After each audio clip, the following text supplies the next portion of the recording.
Commissioner Woodcock, am I incorrect? I've called him and texted him. We will see him when we see him. Okay, excuse me, sorry. Okay, There he is. I've called him and texted him. We'll see him when we see him.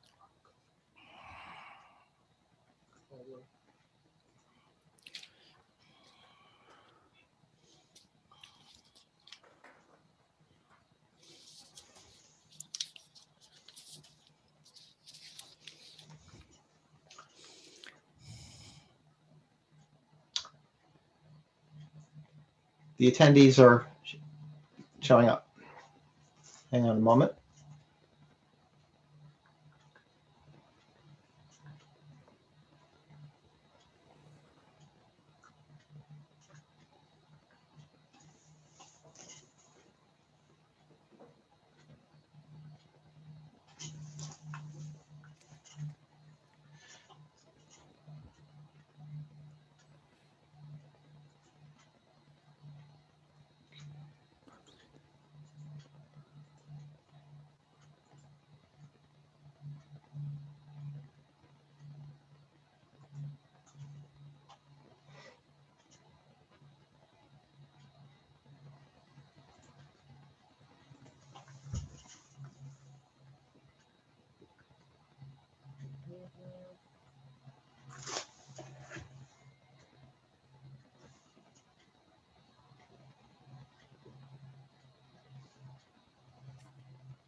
While we're just waiting to get going, we'll be placing people in the panel who will be speaking shortly from the intervener group and the limited participants.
Has Josh Daniels joined us?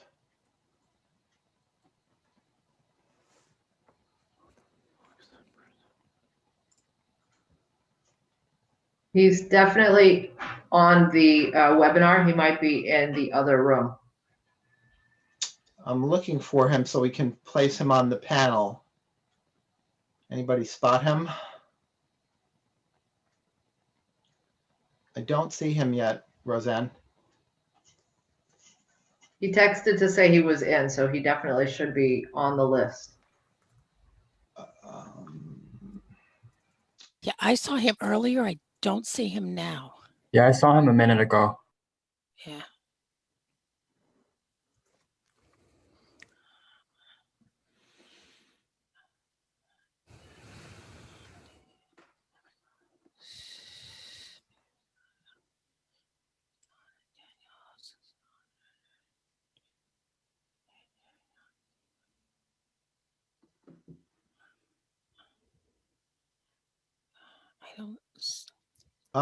Mr. Daniels, if you are here, could you please raise your hand?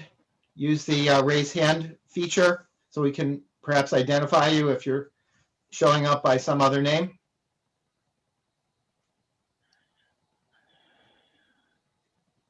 Not seeing you.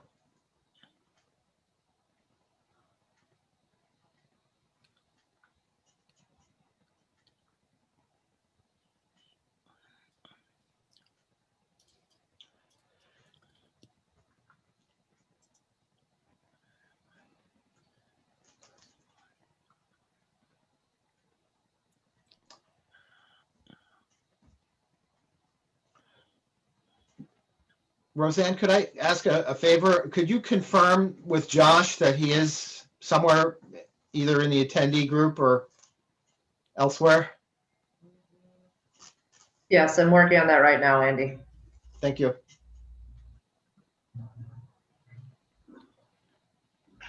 Maybe he's just waiting for the interpretation to kick in, Andy.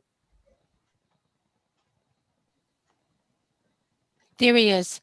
I see him now. It's under Daniels he's in the attendee group.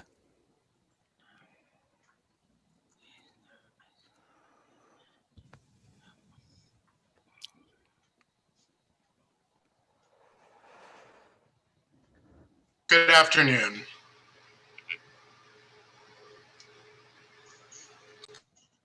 Hi, Josh. Great.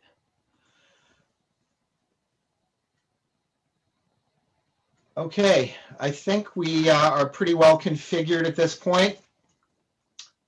So, Secretary, I think we can now begin the meeting. Great, thank you, Andy. So good afternoon and welcome. Before we begin, I do want to provide some instructions on how to best use Zoom for today's meeting. We have interpreters who will be translating from English to Spanish and Spanish to English.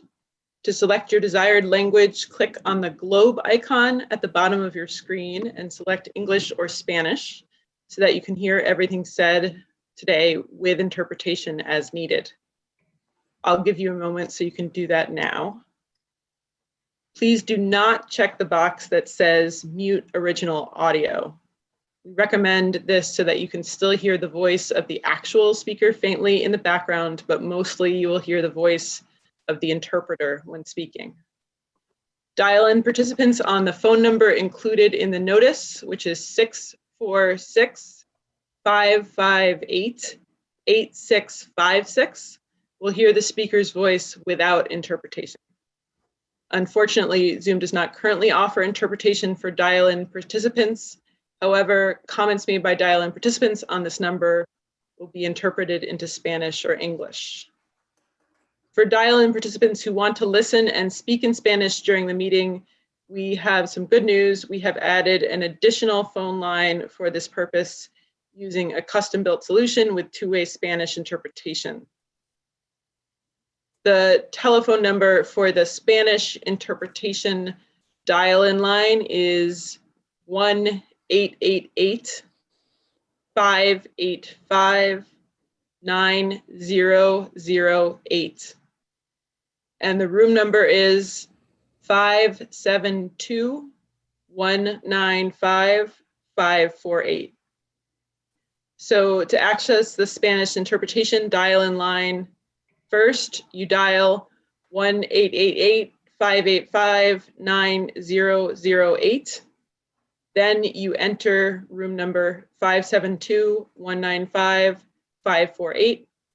Then you press the pound key 2 times.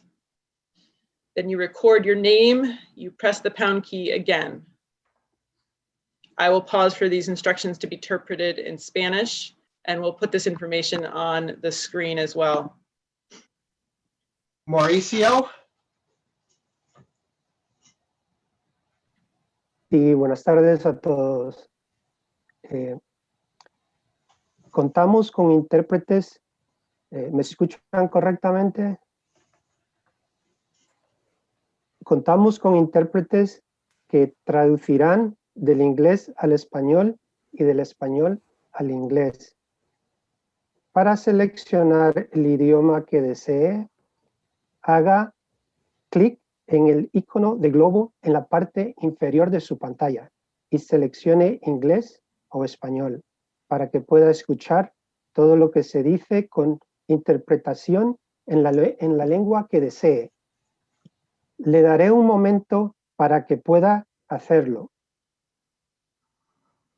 Muy importante, por favor, no pulse la opción que dice silenciar el audio original. Se lo recomendamos para que se pueda seguir escuchando la voz del orador original, débilmente en el fondo, pero sobre todo escuchará la voz del intérprete en su lengua de preferencia. Los participantes que marquen el número de teléfono incluido en el aviso, el 646-558-8656, escucharán la voz del orador original, sin interpretación. Lamentablemente, Zoom no ofrece actualmente interpretación para los participantes que se conecten por teléfono. Sin embargo, los comentarios ofrecidos por los participantes a este número serán interpretados al español o al inglés. Para los participantes que se conecten por teléfono y quieran escuchar y hablar en español durante la reunión, tenemos buenas noticias. Acabamos de añadir una línea telefónica adicional para este fin, utilizando una solución personalizada con interpretación bidireccional en español. Por favor, anote esta información. El número de teléfono de la línea de interpretación en español es el 1-888-585-9008 y el número de la sala es el 572-195-548. Por lo tanto, para acceder a la línea telefónica de la interpretación en español, primero, marque el 1-888-585-9008. Segundo, introduzca el número de la sala, el 572-195-548.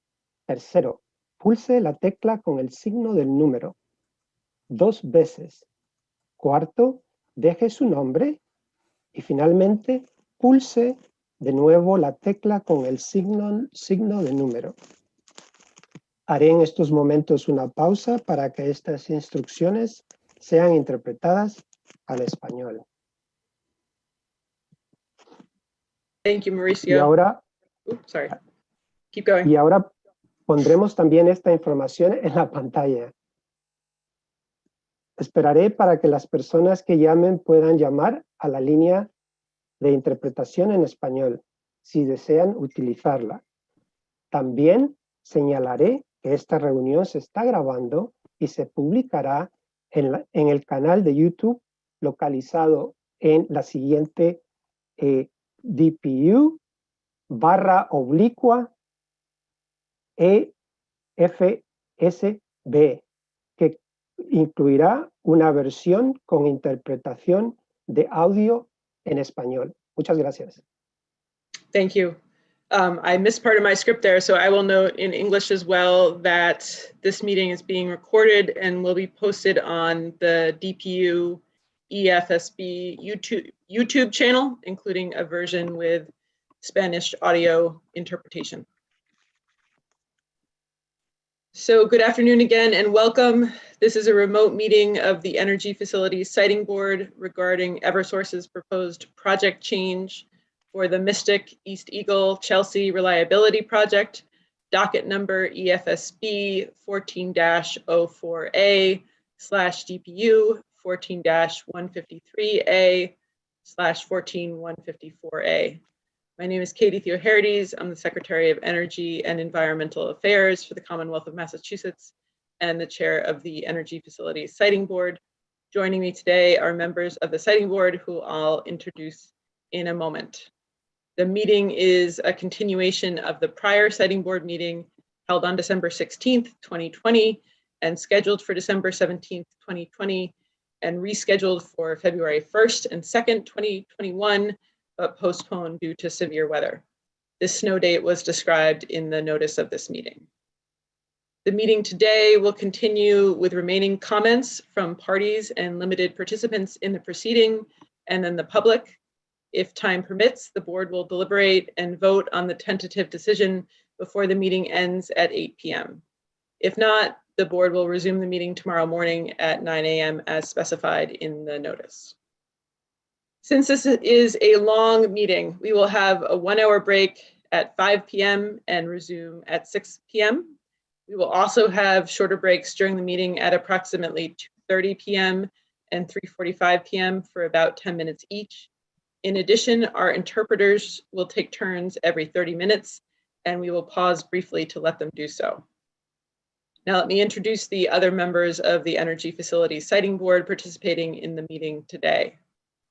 We have Matthew Nelson, Chair of the Department of Public Utilities, Cecile Frazier, Commissioner of the Department of Public Utilities, Patrick Woodcock, Commissioner of the Department of Energy Resources, Gary Moran, Deputy Commissioner and Designee for the Commissioner of the Department of Environmental Protection, Jonathan Cosco, General Counsel and Designee for the Secretary of the Executive Office of Housing and Economic Development, Joseph Bonfiglio, a public member, and Brian Casey, also a public member.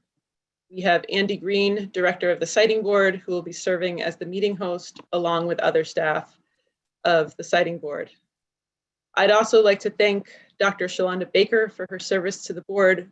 As many of you know, Dr. Baker has joined the Biden administration as the Deputy Director of the Office of Energy Justice at the Department of Energy, and we wish her well in this new and critical role. Before we begin, I'd like to provide some important updates about how we will conduct this meeting. Due to the ongoing COVID-19 state of emergency, the Siting Board meeting today will be conducted remotely using Zoom. This meeting is being held pursuant to the Massachusetts Open Meeting Law, the Siting Board's regulations, Governor Baker's March 10th, 2020 declaration of emergency, and the related order suspending certain provisions of the Open Meeting Law. The purpose of this board meeting is to listen to comments from participants in the Siting Board proceeding, from public officials, area residents, and other stakeholders joining us for this meeting on Zoom. After listening to your comments, the board will begin its deliberations on the tentative decision, consider possible amendments to the tentative decision, and finally vote on the tentative decision. All deliberations of the Siting Board are taking place during these public meetings according to the Commonwealth's Open Meeting Law and the Siting Board's longstanding regulations. Using Zoom, the parties in this proceeding and the public will have a full opportunity to see and hear everything said during this remote Siting Board meeting and to offer comments. For those of you accessing the meeting by phone, you will also hear everything and have an opportunity to comment as well. The instructions on how to participate were provided in the notice sent to parties and mailed to property owners and all US mailboxes addresses within 1/4 mile of the proposed substation location. The notice was also posted on the EFSB website and the Eversource website and published by local news outlets. If you are having any technical difficulties, please call or text 857-200-0065 for assistance. This number will be displayed periodically during the meeting and was also included in the notice. In conducting the meeting, I want to note some important procedures we will be following. All board members must be audible to each other and to the audience. If a board member becomes disconnected at any time, we will note that on the record. If there are significant technical difficulties, I will stop the meeting to allow the problem to be resolved. Before we get to the substance of our meeting, let me mention that a stenographer is participating remotely, who will transcribe everything said to make an official record of the meeting. We may experience some technical difficulties, such as potential background noise, video or audio issues, and other glitches that may prompt the stenographer to request someone to repeat themselves. Board members and those on the panel should remember to mute their audio when listening and unmute when speaking. Everyone should speak slowly and clearly and allow the prior speaker to finish before you begin speaking. We greatly appreciate everyone's participation today. First, if you would like to present comments to the siting board today, you have hopefully pre-registered as described in the notice. For those of you who are dialing in on either of the 2 phone lines I mentioned before, you can raise your hand by dialing *9. Please dial *9 when you hear your name announced as the next speaker. After we have heard from all the pre-registered commenters, if you have not commented and would like to do so, dial *9 on your phone, or if you are on Zoom, use the raised hand icon at the bottom of your screen. The entire proceeding today is being interpreted in Spanish and English in real time. When speaking, each person should remember to help the interpreters by speaking in a loud, clear voice at a moderate pace as best as you can. If you are speaking very fast or not loud enough, it can be difficult for the interpreters to do their job and difficult for the stenographer as well, who is here to make sure your words are accurately identified in the record. We are providing English to Spanish and Spanish to English interpretation for today's hearing, consistent with the Commonwealth Language Access Policy. Everyone on Zoom should make sure to select their desired language, English or Spanish, by pressing the globe icon at the bottom of your screen and then choosing English or Spanish. If you do not select a language, you will hear the current speaker in whatever language is being spoken. Again, for dial-in participants who want to listen and speak in Spanish during the meeting, we have just added an additional phone line for this purpose with 2-way Spanish interpretation. Please write this information down. The telephone number for the Spanish interpretation dial-in line is 1-888-585-9008, and the room number is 572-195-548. So again, to repeat the instructions, to access the Spanish interpretation dial-in line, Step 1, dial 1-888-585-9008. 2, enter room number 572-195-548. 3, press the pound key 2 times. 4, record your name. And 5, press the pound key again. Mauricio?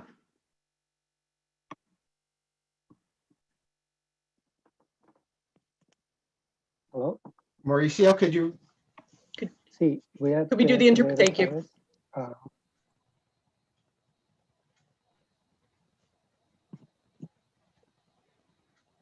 give me a minute.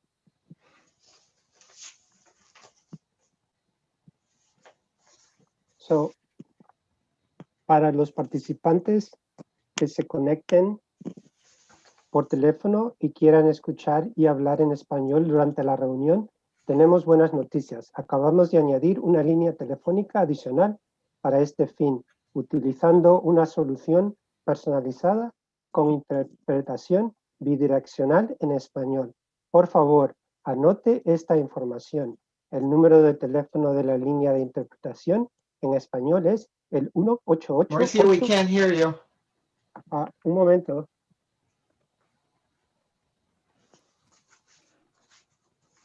Can you hear me now? Something happened to my internet. Can you hear me now? I can hear you okay. Oh, okay. Yeah. Okay. Andy, you want me to Bien, está start? bien. ¿Quieres que comience? ¿Sí? Para los participantes que se conecten por teléfono y quieran escuchar y hablar en español durante la reunión, tenemos buenas noticias. Acabamos de añadir una línea telefónica adicional para este fin, utilizando una solución personalizada con interpretación bidireccional en español. Por favor, anote esta información. El número de teléfono de la línea de interpretación en español es 1-888-585-9008 y el número de la sala es 572-195-548. Por lo tanto, para acceder a la línea telefónica de interpretación en español, primero, marque el 1-888-585-9008. Segundo, introduzca el número de la sala, que es el 572-195-548. Tercero, pulse la tecla con el signo de número 2 veces. Cuarto, deje su nombre y finalmente pulse de nuevo la tecla con el signo de número. Haré una pausa para que estas instrucciones sean interpretadas al español y ahora pondremos también esta información en la pantalla. Esperaré para que las personas que llamen puedan llamar a la línea de interpretación en español, si desean utilizarla. También señalaré que esta reunión se está grabando y se publicará en el canal de YouTube localizado en la DPU/EFSB, que incluirá una versión con interpretación de audio en español. Thank you. We'll repeat these instructions after each break for any new arrivals to the meeting. A video recording of the meeting today in both English and Spanish is being made by the Siting Board and will be posted on the Department of Public Utilities YouTube channel. YouTube website is in the notice. In addition, a transcript of this meeting in English and Spanish will be made available as soon as possible and posted in the Siting Board electronic file room, which you can find a link to the transcript on the Siting Board webpage for this meeting.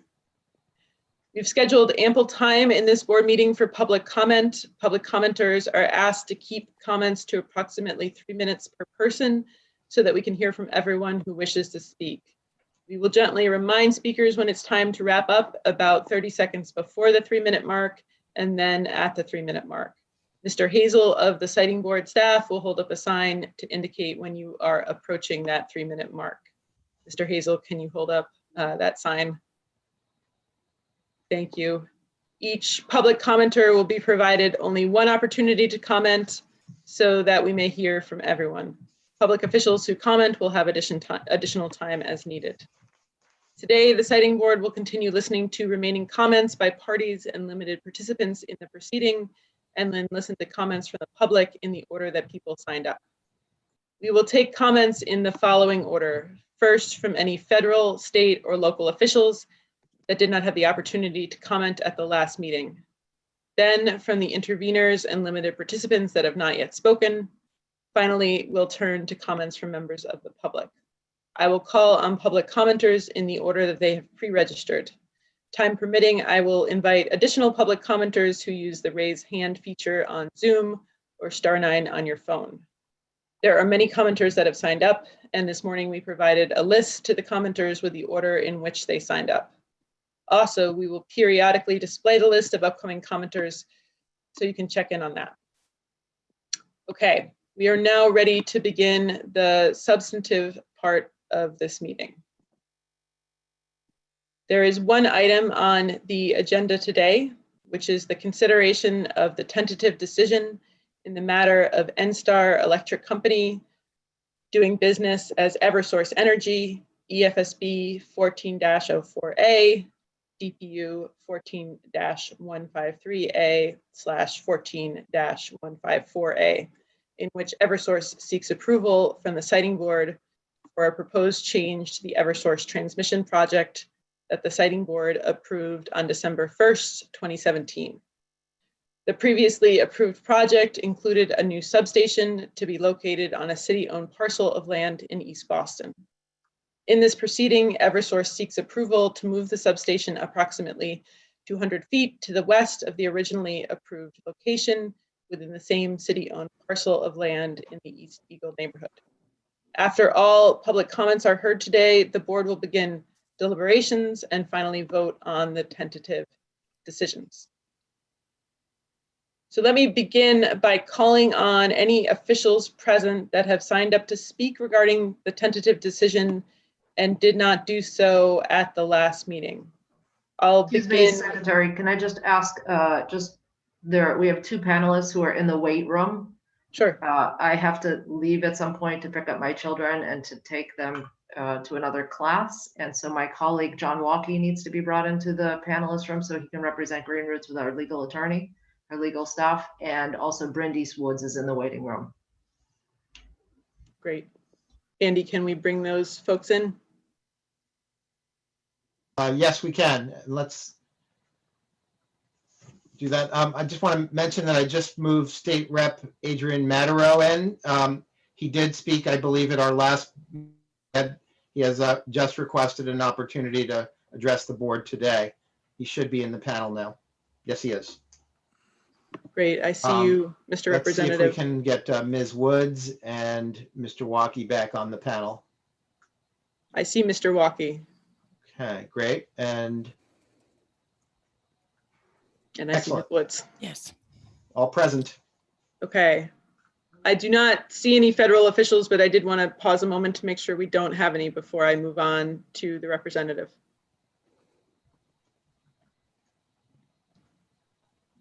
Mr. Green, we don't know of any attending, do we? We do not, if there are any federal officials who we have not been able to identify, use the raise hand feature on Zoom so we can spot you, but I don't see any. Okay, with that, I would turn it then to Representative Madaro. You're on mute, Representative. Thank you. Can you all hear me now? We can. Wonderful. Good afternoon, Madam Secretary and members of the board. Thank you for giving me the opportunity to speak in opposition to this proposal. I'd also just like to say thank you to Mr. Green for helping us out with the technological aspects of this to ensure that I was able to get on and comment today. I speak today not only as the state representative from East Boston, but also as a lifelong resident of Eagle Hill who grew up and continues to reside just a few blocks away from the proposed substation. The concerns that I'll be sharing with you today are ones I not only hear from my neighbors, but are also ones that we talk about at home. My wife and I are expecting our first child in May, and we will be raising our family here on Eagle Hill. Our kids will play at the playground right across from this proposed substation, as I did when I was growing up here. Should this project proceed, our children will grow up with this substation and all the effects it brings. East Boston is well known as an environmental justice community that has historically dealt with one of the most disproportionate shares of environmental burdens in the Commonwealth. Our residents suffer from a variety of environmental burdens, including a major international airport, a highway running through the neighborhood, oil tanks along the shoreline adjacent to this project site, and more. This misguided substation proposal should not move forward. It will become yet another environmental burden on a community which has shouldered more than its fair share. Throughout the public process, my colleagues and I, in addition to countless residents of East Boston, have raised several important and well-founded concerns regarding the substation proposal. Chief among them is the proposed location and the safety concerns it presents. Sited on the waterfront of Chelsea Creek, the substation would be located in a flood zone as recognized by the city of Boston. With well-documented flooding of the area during several major storm events in the past few years, and increased flood risk of the East Boston shoreline due to climate change, a constant factor considered by state and city agencies in planning processes across the neighborhood, concerns about locating a major electrical substation in this area are not unwarranted. Moreover, the substation is located in close proximity to a large field of oil tanks along the creek, another potential safety risk. Such concerns are further compounded by the fact that the substation lies on the edge of the Eagle Hill neighborhood, a densely populated working class area, and directly abuts two popular city parks, the American Legion Playground and the Condor Street Urban Wild, which are frequented by countless residents. Additionally, many have raised doubts about the necessity of this project in supporting the supply of electricity to the East Boston neighborhood, and whether such improvements cannot be satisfied through alternative means or siting. I join the East Boston community in strong opposition to the project. I do not believe that neighborhood concerns regarding the proposed substation have been adequately addressed, nor resident questions thoroughly answered. Additionally, the community feels like our voices have been deliberately silenced throughout this process. Through this process, there have been language access issues that have prevented all members of our majority minority, predominantly immigrant town from being truly engaged. Moreover, even this hearing, which is being held in the middle of a workday, makes it difficult for my constituents to comment and be heard. And even the format of this Zoom webinar seems designed to stifle public input. We cannot see each other or communicate with each other in the chat. This format takes away the human element of a public meeting, which would be very different if we were meeting in person. The proposed substation will only add to the environmental burdens that my constituents, again, largely immigrant and working class populations, are expected to disproportionately shoulder. Due to those burdens, we already experience the highest rates of childhood asthma and adult COPD in the city of Boston. And more recently, throughout much of the pandemic, we've had the highest rates of COVID in the city. Any proposal which would increase this environmental burden requires the highest level of scrutiny to ensure that the voice of the community is fully heard and resident concerns addressed. To date, I do not feel like this has been done. When I grew up, the area surrounding the American Legion playground was an environmental justice disaster. Oil tanks, industrial businesses, pollution, trucks, and more. In the years since, the community has made strong efforts to mitigate these effects and make the neighborhood better and safer for ourselves and our children. We've done this by diversifying the industrial land use in the area, improving the American Legion playground, and creating the Condor Street Urban Wild to provide for coastal resiliency and mitigate against the historical burdens our community has dealt with. Approval of this substation will roll back the clock on these longtime community efforts towards reducing and mitigating environmental burdens on the neighborhood. Instead of continuing efforts to make our community a better, healthier place for residents and future generations, this project will keep us stuck where we've been as an environmental justice community. Introducing this substation to the neighborhood is not only inconsistent with environmental justice principles, but it will also continue our community's unfortunate legacy of shouldering a disproportionate impact of environmental burdens. I join my constituents in opposition to this project, and we hope the EFSB does the same and supports and protects the East Boston community. Thank you for your time. Thank you, Representative. Are there any additional state officials who wish to speak at this point?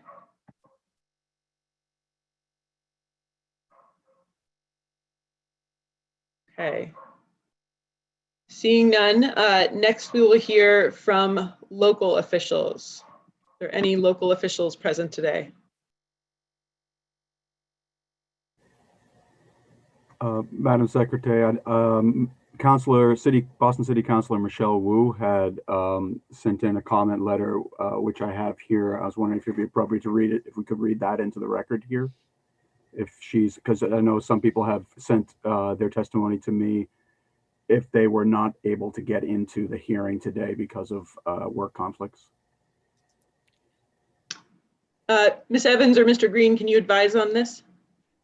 So I just want to note that I did receive that letter a short time before this meeting and did send it out to the service list. So the letter is already part of the record here. Okay, so we wouldn't be able to read that for the benefit of the folks who are watching, or we just assume that they'll read that in their email. If I can just interject, we do have in the record, it hasn't been posted for more than probably about 10 minutes. So why don't you read it? Why don't we Mr. read Walkie? it then? Yep, why don't we read it? Thank you. Thank you. Dear Secretary Theoharides, Presiding Officer Evans, and board members, thank you for the opportunity to comment on the tentative decision published by the Energy Facility Siting Board regarding combined docket EFSB 14-04A/DPU 14-153A/14-154A. I have expressed my opposition to this project to various state and city agencies before, most recently at the previous board hearing in December 2020, and I continue to share the concerns of advocates who have fought against this Eversource proposal for nearly 10 years. In 2017, the state ignored years of community opposition in issuing initial approvals for Eversource to build an electrical substation along Chelsea Creek in East Boston in a dense residential area prone to flooding. The City of Boston's own analysis shows a future flood risk in the precise location of the project as the impacts of climate change accelerate. A severe storm could put the electrical substation under more than a foot of water and risk. Mr. Walkie, the interpreters are asking if you could just slow it down a bit. Sure, thank you. A severe storm could put the electrical substation under more than a foot of water and risk an explosion in a neighborhood that is already disproportionately bearing environmental injustices, including storage tanks holding all of New England's jet fuel, the noise and air pollution of a major airport, and less green space and fewer trees than any other Boston neighborhood. Residents, activists, and scientists continue to point out the safety hazards of this proposed substation siting. Even beyond ignoring these risks, the process of pushing this project through, despite widespread community opposition, only exacerbates the mistrust between East Boston residents and their government. Eversource has never provided transparent presentation to the community of the actual need for this project. In light of ISO New England data and expert analysis from the Union of Concerned Scientists, which shows a decline in electrical demand in the region, the projects that Eversource initially listed as justification for this project have already been built and are functioning without electricity generated from this new substation. And while Eversource claims to have performed extensive and multilingual outreach in the community has not received transparent data.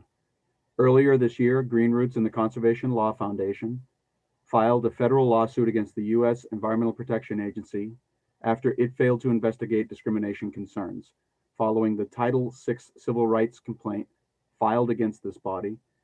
The Department of Public Utilities and the Executive Office of Energy and Environmental Affairs for failing to comply with laws ensuring unequal access for residents who speak a language other than English, limiting their ability to meaningfully participate in the public decision-making process. After nearly a decade of fighting this proposed substation, East Boston arrives at a crossroads with a new federal administration committed to securing environmental justice for all and a deadly pandemic that has exposed the deep public health vulnerabilities of a community with some of the city's highest rates of asthma and overcrowded housing. Today we have a chance to make a clean break with our history of concentrating environmental risks in working class communities of color, and instead show urgent leadership for environmental justice by stopping Eversource from steamrolling over this neighborhood. Once again, I urge the EFSB and the DPU to reconsider the tentative decision on this project and initiate proceedings to specifically review how to best attain and procedurally implement environmental justice for all of Boston's communities. Sincerely, Michelle Wu, Boston City Councilor at Large. Thank you very much. Thank you, Mr. Walkie. Are there other local officials present today?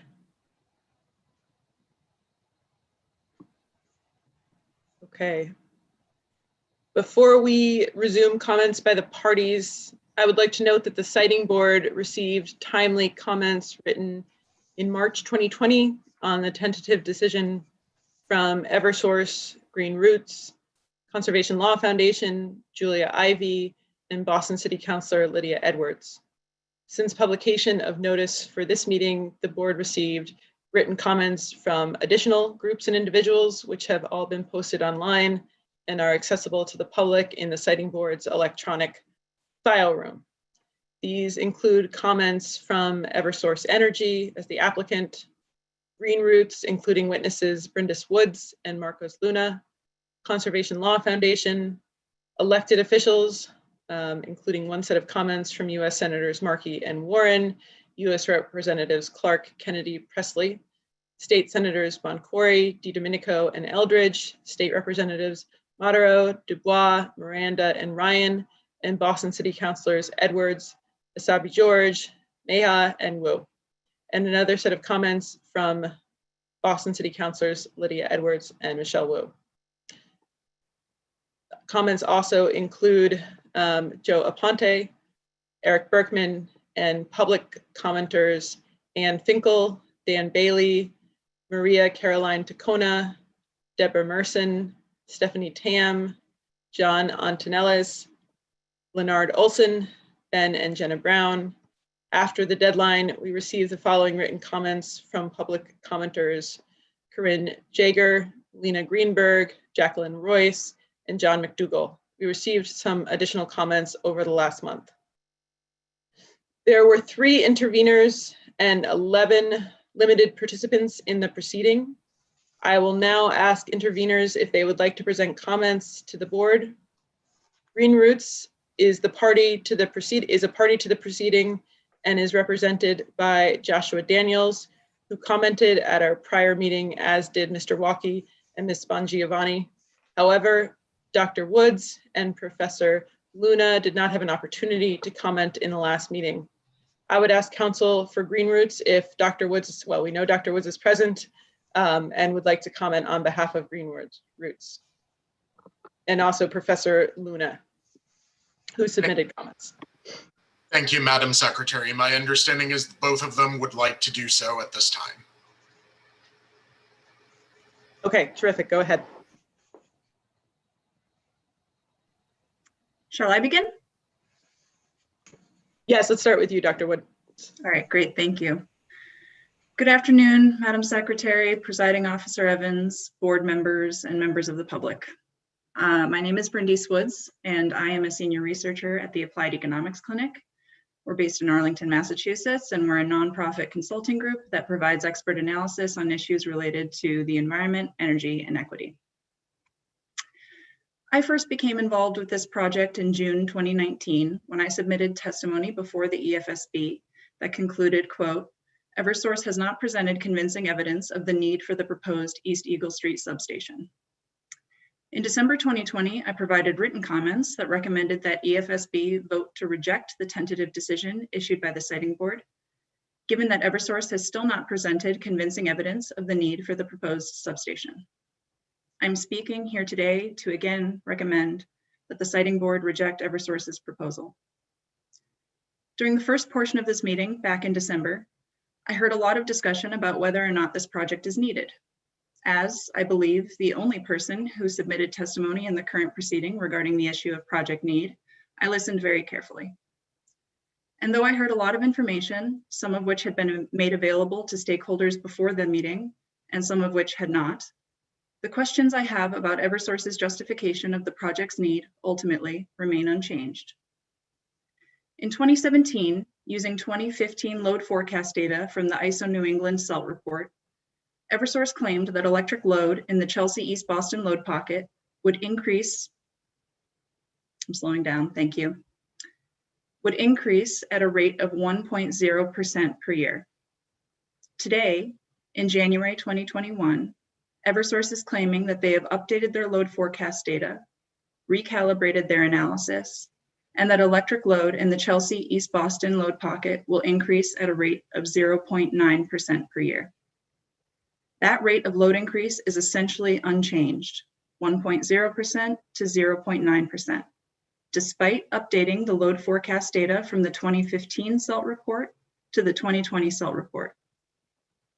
Eversource claims that loads in the Chelsea East Boston load pocket will grow at an annual rate of 0.9% per year, even though local loads have been growing at a rate of only 0.4% per year over the last 5 years, from 2015 to 2019, per Eversource's own data. Eversource claims that loads in the Chelsea East Boston load pocket will grow at an annual rate of 0.9% per year, even though load growth is forecasted to be flat to negative for the rest of the state and the rest of the New England region, 0.03% in the rest of the state and negative 0.05% in the New England region, respectively. Eversource claims that the Chelsea East Boston load pocket is a unique outlier. The evidence for this claim, as I understand, is Eversource's own data and analysis, which no third party, including myself, has been permitted to review. The issue of whether it is reasonable to assume that electric loads in the Chelsea East Boston load pocket will increase at a 0.9% per year rate is crucial. If instead, local loads grow at the slower pace expected for the state as a whole or the region as a whole, then the Chelsea East Boston area will not pose a concern for electric reliability before 2030, and the substation would not be needed, according to Eversource's definition of need. During the first portion of this meeting back in December, I heard that electrification will increase electric loads in the future. While that is undoubtedly true, it is a moot point with regard to the proposed substation. Eversource's expectations about increased electric load from electrification would not be different for the Chelsea East Boston load pocket than it would be for the rest of the state. Electrification alone cannot explain the discrepancy in the anticipated load growth in the Chelsea East Boston load pocket, the rest of the state, and the region. The question of the need for the proposed substation has only become more crucial in light of the devastation that the COVID-19 pandemic has wrought on these communities, the hardest hit in the Commonwealth.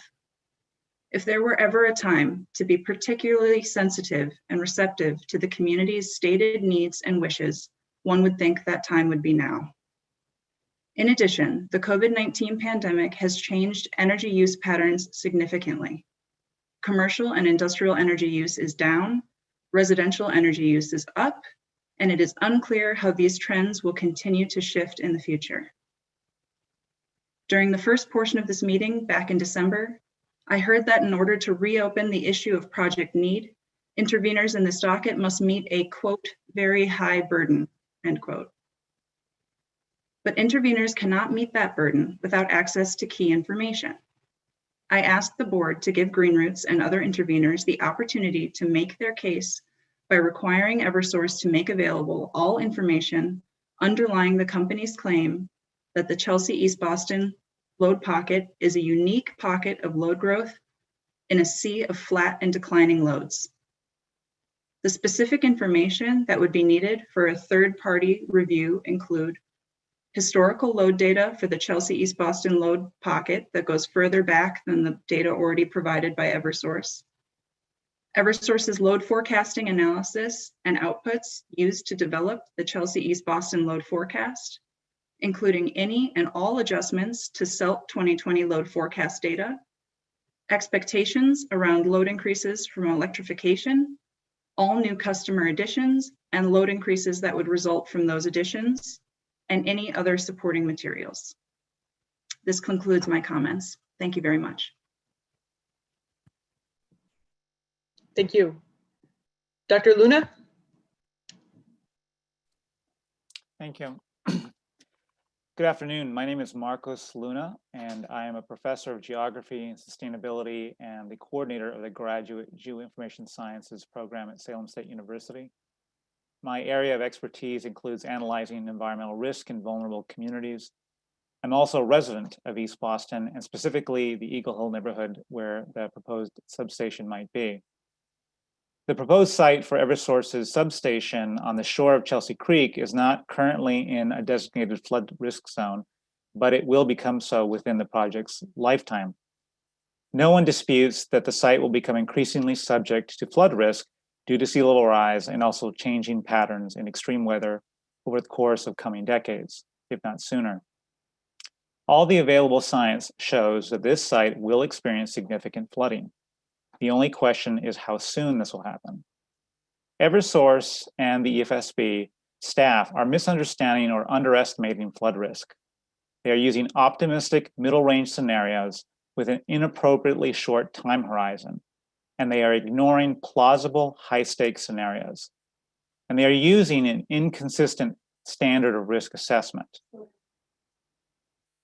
One of the key reasons for justifying the substation is to avoid an unlikely scenario in which one or two other substations go down simultaneously, a low probability event with admittedly high stakes.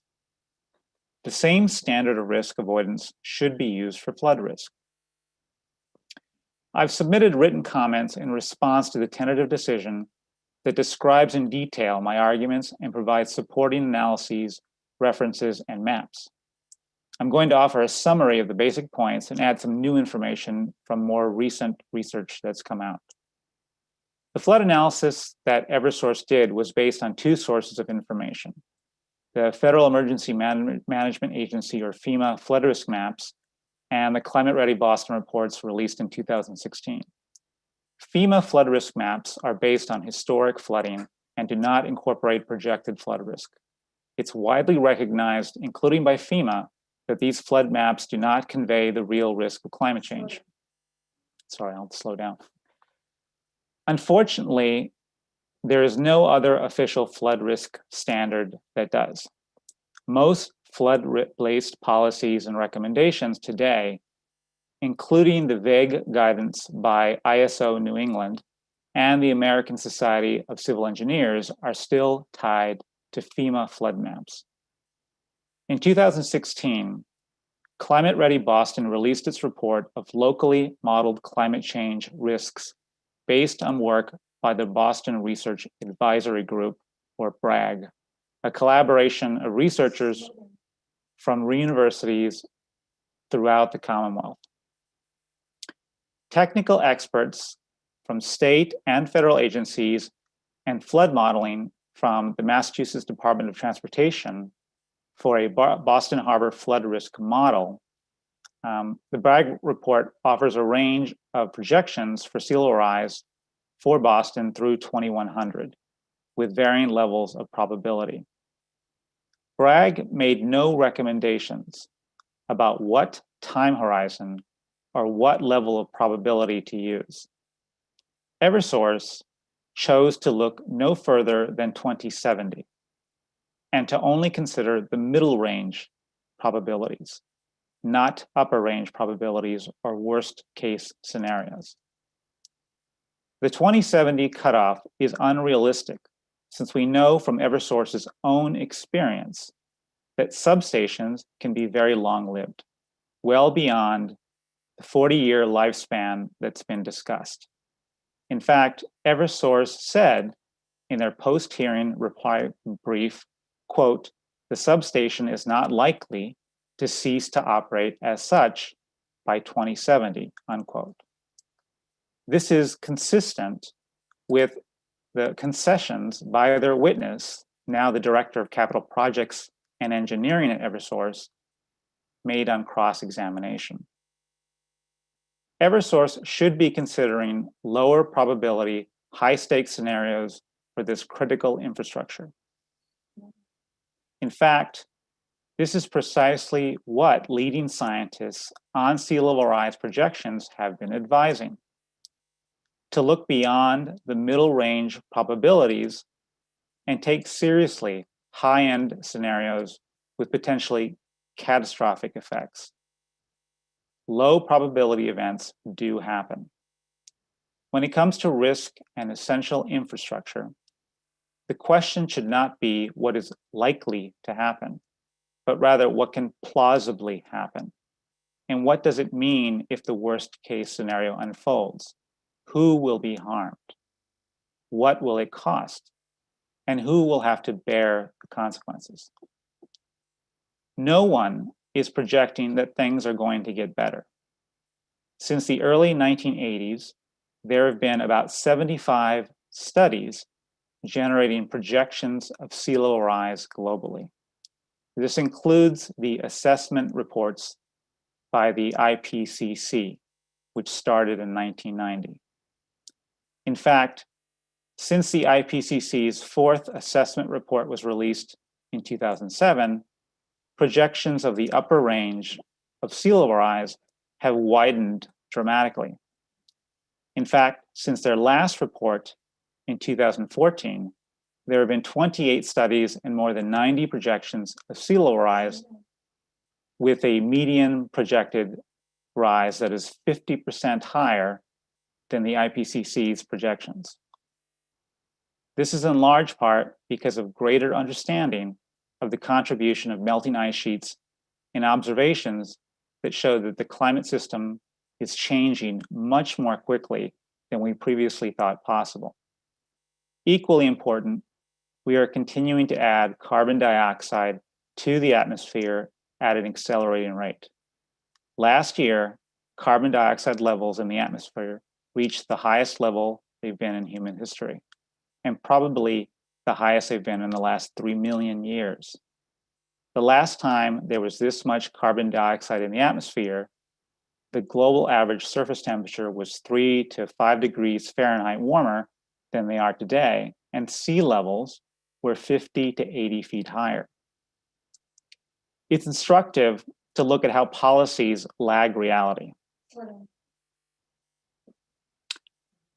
On page 55 of the tentative decision, there is a table showing a range of critical elevations with respect to flood risk from a variety of federal, state, and local agencies. It's organized to show Eversource at the top with the highest proposed design flood elevation. What's interesting to note is that it's also organized in reverse chronological order. The lower elevation standards adopted by different agencies for flood risk are also older. If you read it from the bottom up, you'll see recommended minimum elevations increase by more than 6 feet in just the span of about 5 years. This really illustrates the conundrum that we face. It is simply not enough to say that Eversource is being more conservative than most. What really matters is whether the design criteria are adequate to account for the future flood risk, not how they compare to criteria used by other agencies. We are at an inflection point in our collective understanding about climate change. We recognize that we are facing a massive problem, and it's only going to get worse. Moreover, the future looks less and less like the past. We see that our policies and regulations are out of step with rapidly changing conditions. Decision makers, like you, have the power and the flexibility to make more informed decisions in the absence of clear or timely policy guidance. The EFSB should err on the side of caution and take seriously the available science to consider worst case scenarios which are plausible. If higher end scenarios of sea level rise from the Bragg report are considered, which seems prudent given the critical nature of this kind of infrastructure, then we could be facing up to 10 feet of sea level rise by the end of the century, if not sooner. By contrast, Eversource is only planning for a maximum of about 4 feet sea level rise. The entire site could be submerged by the end of the century or sooner, leaving behind both the costs and risks of stranded infrastructure on East Boston residents and ratepayers. The EFSB should reject Eversource's proposed site for a substation. Thank you. Thank you. Before we turn to questions, are there any other interveners present who have not yet spoken and wish to do so? I believe, Madam Secretary, that Green Roots is the only party in this proceeding that has intervener status. And I believe that's all from Green Roots. And Okay, I'll add that, I'm sorry, I was just going to mention that we don't have any of the interveners from the underlying proceeding indicating that they would like to speak, and I don't see them here. I should also bracket my statement and say I'm speaking only about quote unquote interveners in your regulations. I'm not speaking about limited participants who still have to go. Correct. Yes, I know they have to go. Yep. Okay, so does the board have any questions then at this point for the interveners? And this can include, sorry, Chair Nelson, go ahead. Yep. Oh, you're raising your hand for a question? I thought you had a point of order. And this can include the company as well. Go ahead. Okay. Yes, because we didn't get to the company yet. So let's, but I want to start with, I believe Dr. Marcos Luna, the testimony you just gave and presented in this case. So I want your understanding. So I don't know if either Mr. Young or Mr. Hazel could bring up the chart that he referenced. I believe we saw it at the last board meeting. I just thought that would provide good context because I think he was providing a critique of that chart that I wanted to ask him about. If you'll give us just a moment, we can Yeah. screen share that. Yep, I think I can ask my questions while you bring that up. One quick thing, Mr. Nelson, we've prepared a different chart that has similar information, but is also translated into both Okay, Spanish and English. great. Un momentito.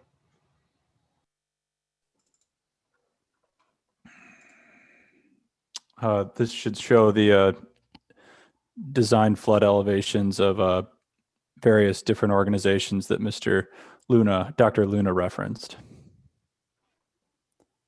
Thank you. Okay.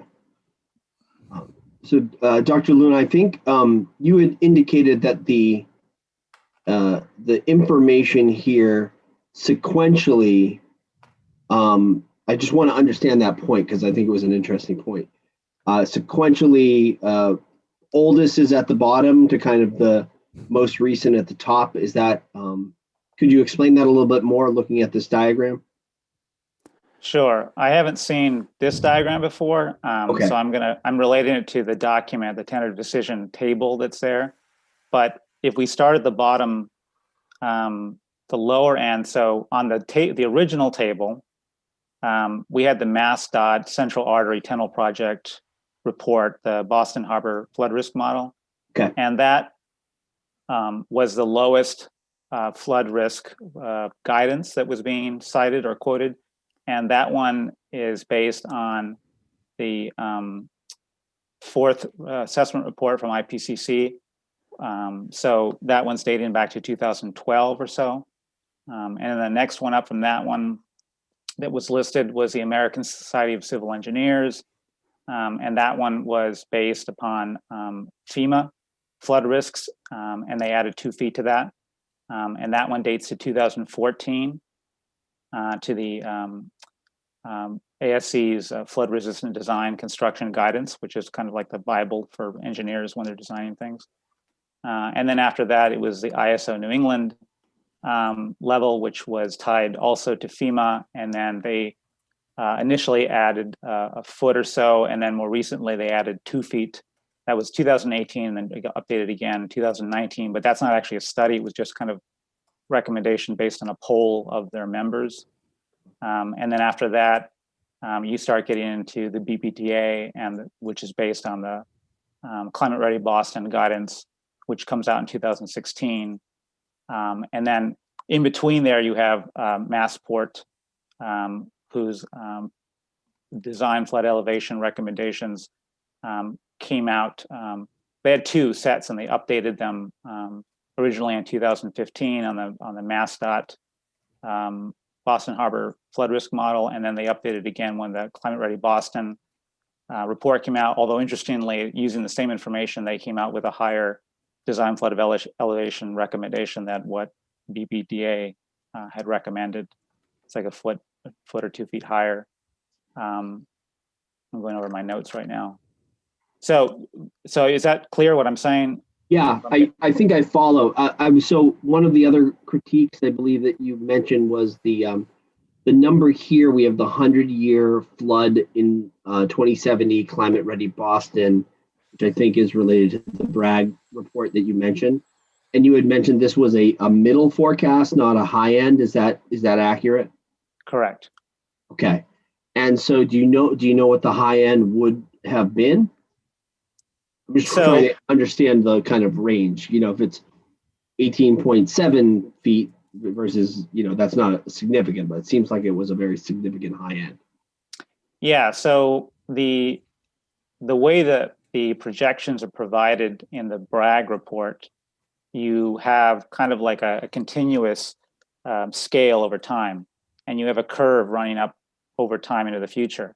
And you have this wide band of potential projections that extend into the future through 2100. So not surprisingly, they go up as you go in forward in time. So that band, the width of that band, reflects different levels of certainty and uncertainty in the projections. And so those are described with varying levels of probability, which I won't get into unless you want me to. But the point is that if you go in the middle of that band, you can describe that as being kind of a middle range and higher probability, which just means that the models show this tends to happen more often. And so this middle band, they'll use the word likely scenario, which should be interpreted very carefully, because IPCC and others following their lead, they use likely as a way of indicating a certain range of probability. So let's say 67% probable. But if you extend the band, you become actually more certain about capturing the reality of what might happen. So the very likely scenario increases the possibilities of what could happen, both below and above that middle range. So the very upper end, the 99th percentile, or the low probability event, let's say the 0.2 or 0.1% probability, which is kind of like a 500-year flood event probability. Sure. That's when you start getting to, by the end of the century, you would get up to a 10-foot sea level rise. So now you're talking about almost more than twice the projected height that the middle range would tell you. So you get a dramatically different potential outcome if you look at that outer range. And so this is where I want to kind of tie it back to the decision we're making here, because I think, the flooding is a concern, a significant concern given the site. Here they've got the Chelsea Creek mean high water mark at 9.9 feet and the substation at 23 feet. And so that's kind of more than a 10-foot increase. Do you mind just for me to understand why that 23-foot kind of level wouldn't be ideal or should be higher? Or if I'm not interpreting your testimony correctly. So no, I understand your question, I think. Okay. So a couple things. So one is that the mean high water line is where the water typically is today. Yep. And we expect that over the course of the coming decades, because of sea level rise, leaving storms aside for the moment, you're going to add to that height. So then you start adding 4, 5, 6 feet, depending on what you want to get to. So now you're pushing into, let's say by the 2070, 2080, you're at least going to be at 16 feet mean high tide line. That means that will regularly be underwater daily. And then you add on top of that a storm that arrives on top of that high tide line. And that's when we start looking at the 100-year flood, the 500-year flood. So we're adding the extent of the reach of inland of that water because of that storm pushing that water inland. So now you're starting to add, high tide, sea level rise, and then storm surge, bringing water in to this area.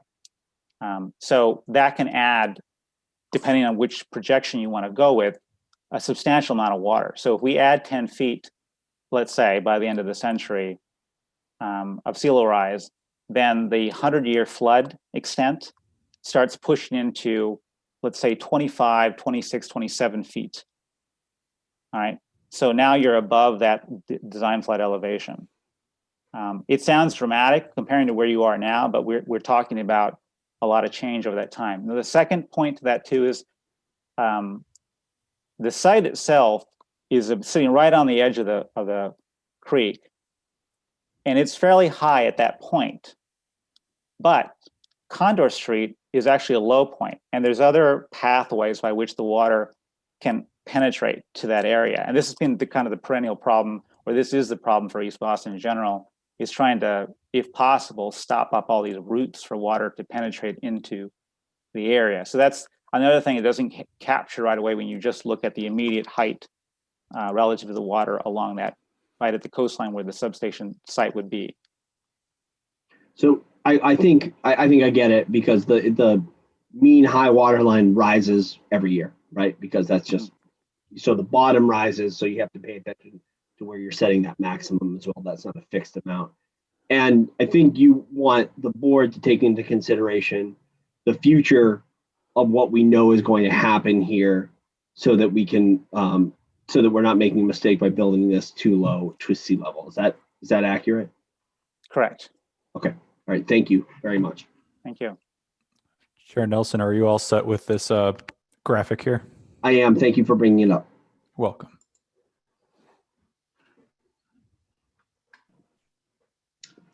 Mr. Moran? Thank you. Just one clarifying question for Dr. Luna. When you mentioned the range of uncertainty, if you were just looking at the time period, looking at 2070, would it still be that 10-foot worst case scenario, or is that based on going further out than the 2070 date they used? So I have two answers for that.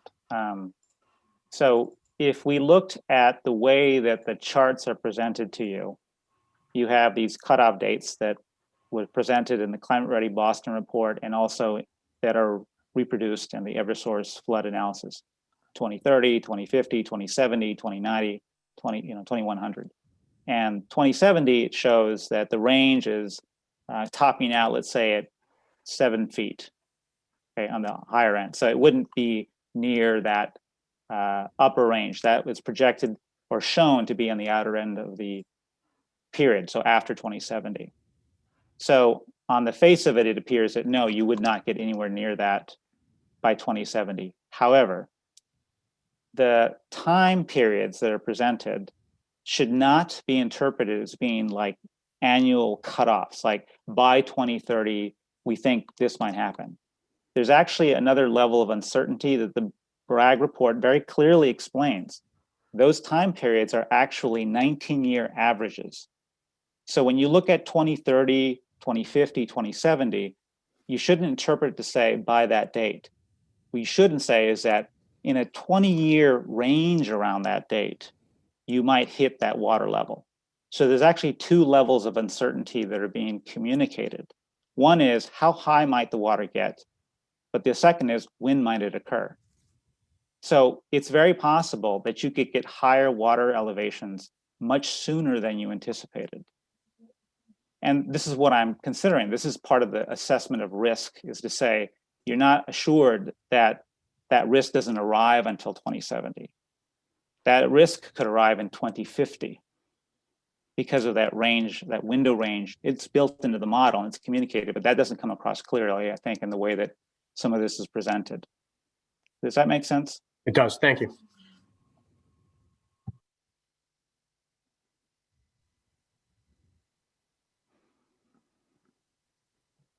There are questions from the board.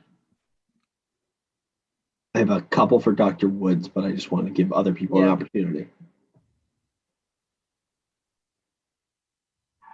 Okay. Dr. Woods? Hi. I just want an understanding of some of the comments you made around data access. So you submitted testimony in this case or in the underlying case? In this case. Okay. Yes. And you indicated that you did not get access to the data that you were seeking. Is that correct? That is correct. Was it? Did you make that request through the discovery process? Josh Daniels might remember this better than I do, but my recollection of what transpired was that my testimony was deemed out of scope because it was addressing the project need and not the location of the project. And so we were not able to formally request those materials as a matter of my testimony. Okay. And so with that regard, your complaint still stands that you don't have access to the data. Is that correct? Correct. Okay. And the 0.4% load growth historically, that information you gathered from, I'm assuming, the underlying case? No, actually, Eversource posted that data on their website sometime in 2020. I'm unclear when it went on the website exactly. I just happened to run across it. Okay, and so that source is from Eversource, and that was related to this specific substation?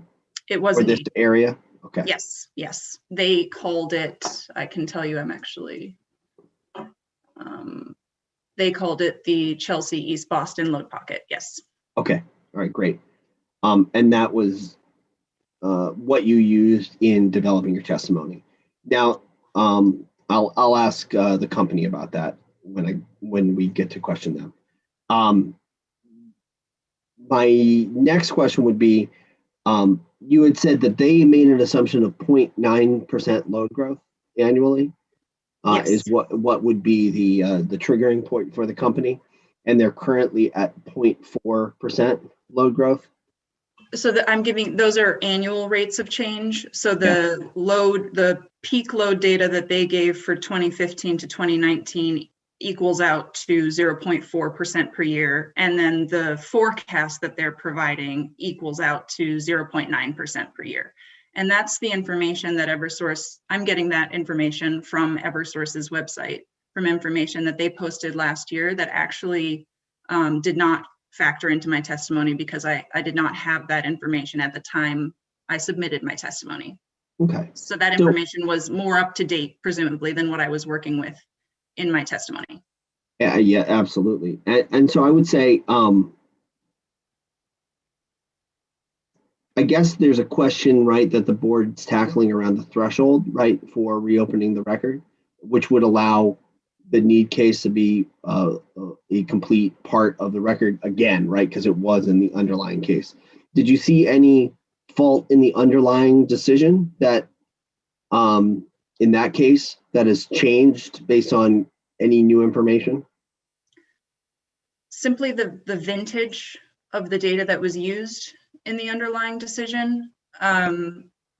Presumably that data has been updated, which was what I was trying to get at with my oral comments today. Eversource claims that they have updated the data from the 2015 vintage, which I called out as a problem in my testimony because at the time I was submitting that testimony, it was 2019, and that data was already quite old by that time. Eversource claims that they have updated the data, but my questions remain ultimately the same because the rate of change the rate of growth, load growth in the East Boston Chelsea load pocket remains essentially unchanged despite that update.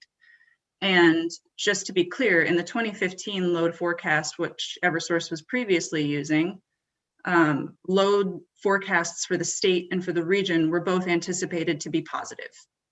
In the time that has elapsed since 2015, those load forecasts have changed direction. So load forecasts for the state are now completely flat ultimately, and load forecasts for the region are now negative.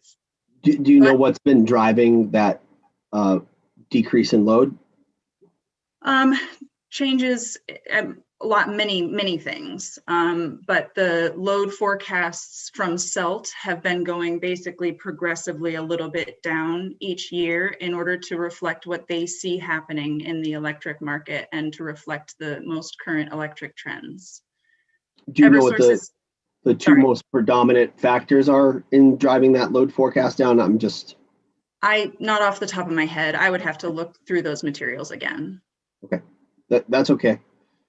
And then I think my next question would be, do you think that trend is likely to continue? Yes, I do. Why?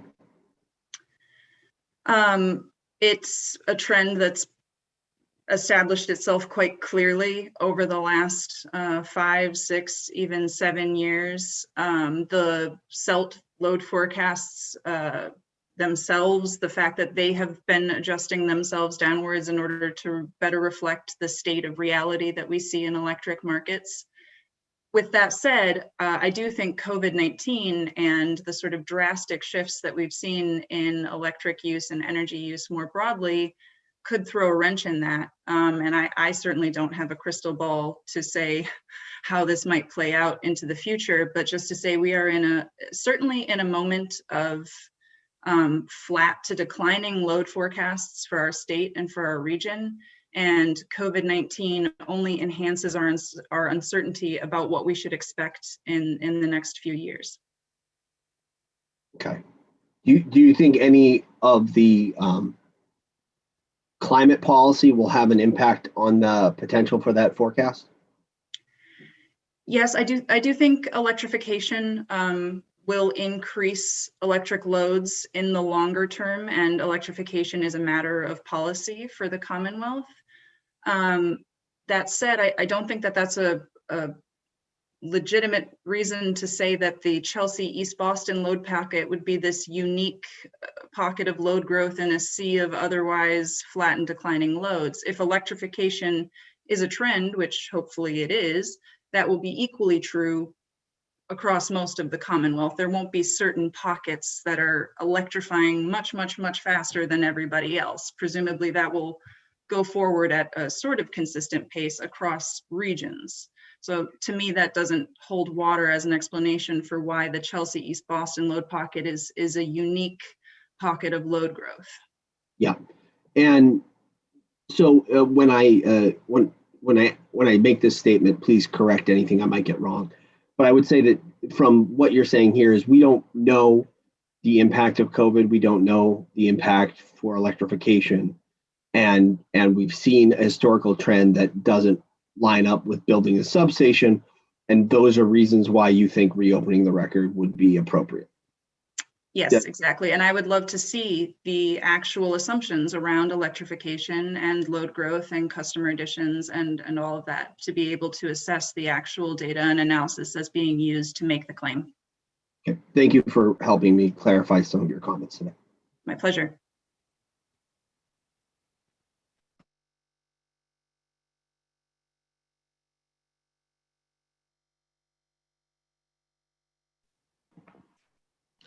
Madam Secretary, would you care to take a break at this hour? It's 2:30. I was just going to suggest perhaps we could take a break. If there's any remaining questions for Green Roots when we get back, we can do those, and then we can move on to questions for the company. All right. So I think I have one more for Green Roots. For Green Roots, okay. Series, and then I have some for the company. Okay, great. So we will reconvene at, should I make it a round number, Mr. Green? I think that would be a good idea. Okay, at 2:40, please. Perfect. Thank you, everyone.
Mr. Green, I believe at this point I should reread the phone call instructions. I think we're probably good for now. We had Okay. that on the screen share for the Okay. duration of the break. Okay, good. Okay. All right. Chair Nelson, I know you had other questions for Greenroot. Should we pick up there? Are we back on the record? Actually, I am looking here a minute. Looks like all of our board members are back. And it looks like we have our interveners back. Do we have Dr. Luna? Yes. Yeah, I'm here. And Okay, actually, I have a quick correction for Mr. Nelson too. I misstated something earlier. Okay. We need to go back on the record first. Yeah, to the stenographer. Can we go back on the record, please? Thank you. Okay. Good to go, Dr. Luna. Okay, thank you. Just a question about the maximum sea level rise by 2070 was a question, and I said 7. I was looking at the wrong row. So 4.8 feet is what the Bragg report shows on the projections, but again, emphasizing that we're looking at not really 2070, but a range around that. It could be sooner than that. Thank you. That's very helpful. Okay. So my next questions are for Mr. Daniels, I believe. And just for continuity, Mr. Daniels, I think in your opening statement you made at the last meeting, which was a while ago, you made some very interesting points around the threshold for reopening the record and kind of how you were viewing it.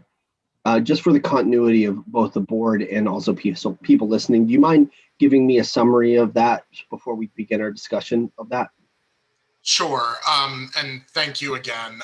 So essentially, the way that I've been thinking about the threshold is the board staff has not inappropriately taken the view that the threshold has to be very high, and our perspective is that's fine. We understand all of the interests around finality that get baked into the consideration whether to reopen a prior adjudication.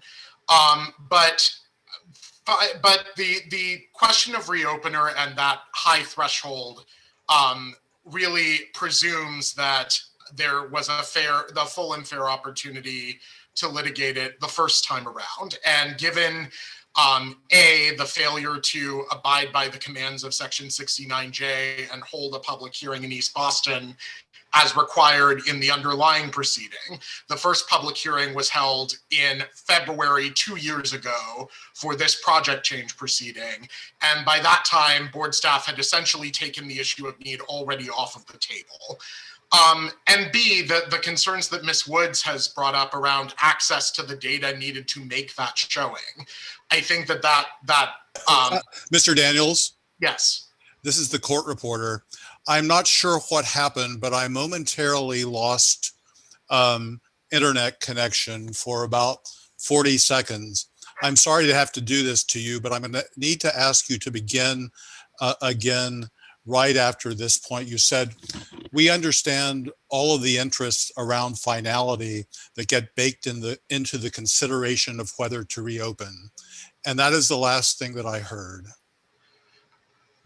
We understand all of the interests around finality that get baked into the consideration whether to reopen the final adjudication. But given two things, A, the board's prior failure to hold a public hearing in East Boston in the underlying proceeding as required by the board's statute, Chapter 164, Section 69J. I note that the first public hearing in East Boston was held 2 years ago this month, actually, on February 5th of 2019, in the project change phase of things, after staff had already taken the issue of need off of the table. The second concern is the one that Ms. Woods has raised around access to the data needed to make this very high showing. And in that regard, just to answer some of your questions, Mr. Nelson, about the discovery process, In the project change proceeding, Green Roots did promulgate to Eversource discovery requests asking for updated data around the question of need. They objected that it was out of scope. We did not bring a motion to compel at that time, and given what transpired since then, I think it's fair to say that any such motion would have been futile. And so we just went forward with the best case that we could using the data that we had. I would also note that we did provide Ms. Woods with what we could from the underlying proceeding that was available from the public docket, and a lot of most of the data for the need demonstration was actually redacted. So that was another hindrance. Given those two concerns about fairness, and again, understanding that the high threshold for reopener reflects a presumption that you already had a full and fair opportunity to litigate the first time around. Our perspective is that it's appropriate to relax the showing and the showing somewhat if you're going to essentially shut out the community from having the public hearing in the underlying phase. And also, if you're going to deny the interveners access to the data that they actually need to make that showing, there's a real chicken and egg problem. Okay, thank you, Mr. Daniels, for that summary. So to the first question that you brought up around the public hearing in the underlying case, you're saying that the board is in violation of its own statute, correct? The board violated its statute in the underlying proceeding. Okay.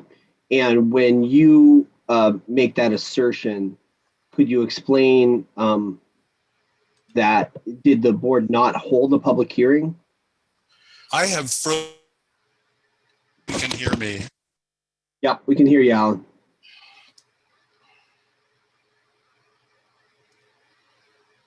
I'm not sure I got the question, or. Yeah, I'm just going to wait. Hold for 1 minute. It seems like we're having technical difficulties. Looks like Alan's frozen. Has frozen. He might have just. Mr. Green, do we have another court reporter, stenographer, or do we have to? We do not. However, we are recording on YouTube. So hopefully all of this is being captured, and we do have a recording as well for the Spanish audio. But I think we should give him a moment. Pause. Yes, absolutely. The official record is the stenographer. Sorry, Ms. Evans, did you have something? Oh, I believe our other stenographer is on. But he is showing muted. I'm not sure. Can you hear me now? We can. Yes. I don't know what happened. My internet went out for about the last minute. This may be a neighborhood thing. I just don't know. Alan, the secretary asked whether we had another stenographer, and I mentioned that we do have this being recorded on actually YouTube as well as on a hard drive so that we can produce the Spanish recording. Okay. Let me, at the end of our session during dinner, let me talk to you then. Are you hearing me now? Yes. Yes. Okay. Let me talk to you then. But Joan, if you could email Dave.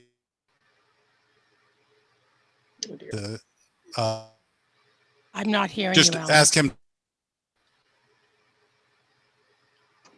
I think Alan asked to email David. I think he means David Arsenal. He does mean David Arsenal, yes. With what information am I emailing him? Just to see if he's on and probably has internet connection. Yeah. Let me see if I can get a hold of him.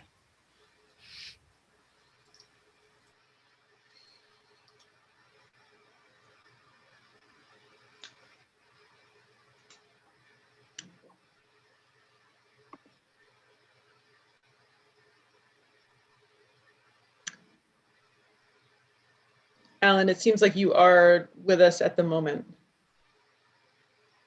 I am now, yes. Okay. All right. So then let's try to continue and Okay. hope for the best, and we can pause. We can pause again if we need to, perhaps. I unfortunately have lost where we were. I think, Matt, you were asking, Mr. Nelson, you were asking a question. And the good news was, I think Mr. Daniels was asking me to clarify my question. Okay. We're in good shape. Mr. Daniels, so I had mentioned that you had asked if we violated our statute. That was the assertion you made. In the underlying case, you had indicated that a public hearing was not held in East Boston. I had asked if there was a public hearing that was held in that underlying case, and just asking for the distinction of how you were classifying the statute that we violated, whether we didn't hold a public hearing or whether it was that it wasn't in East Boston.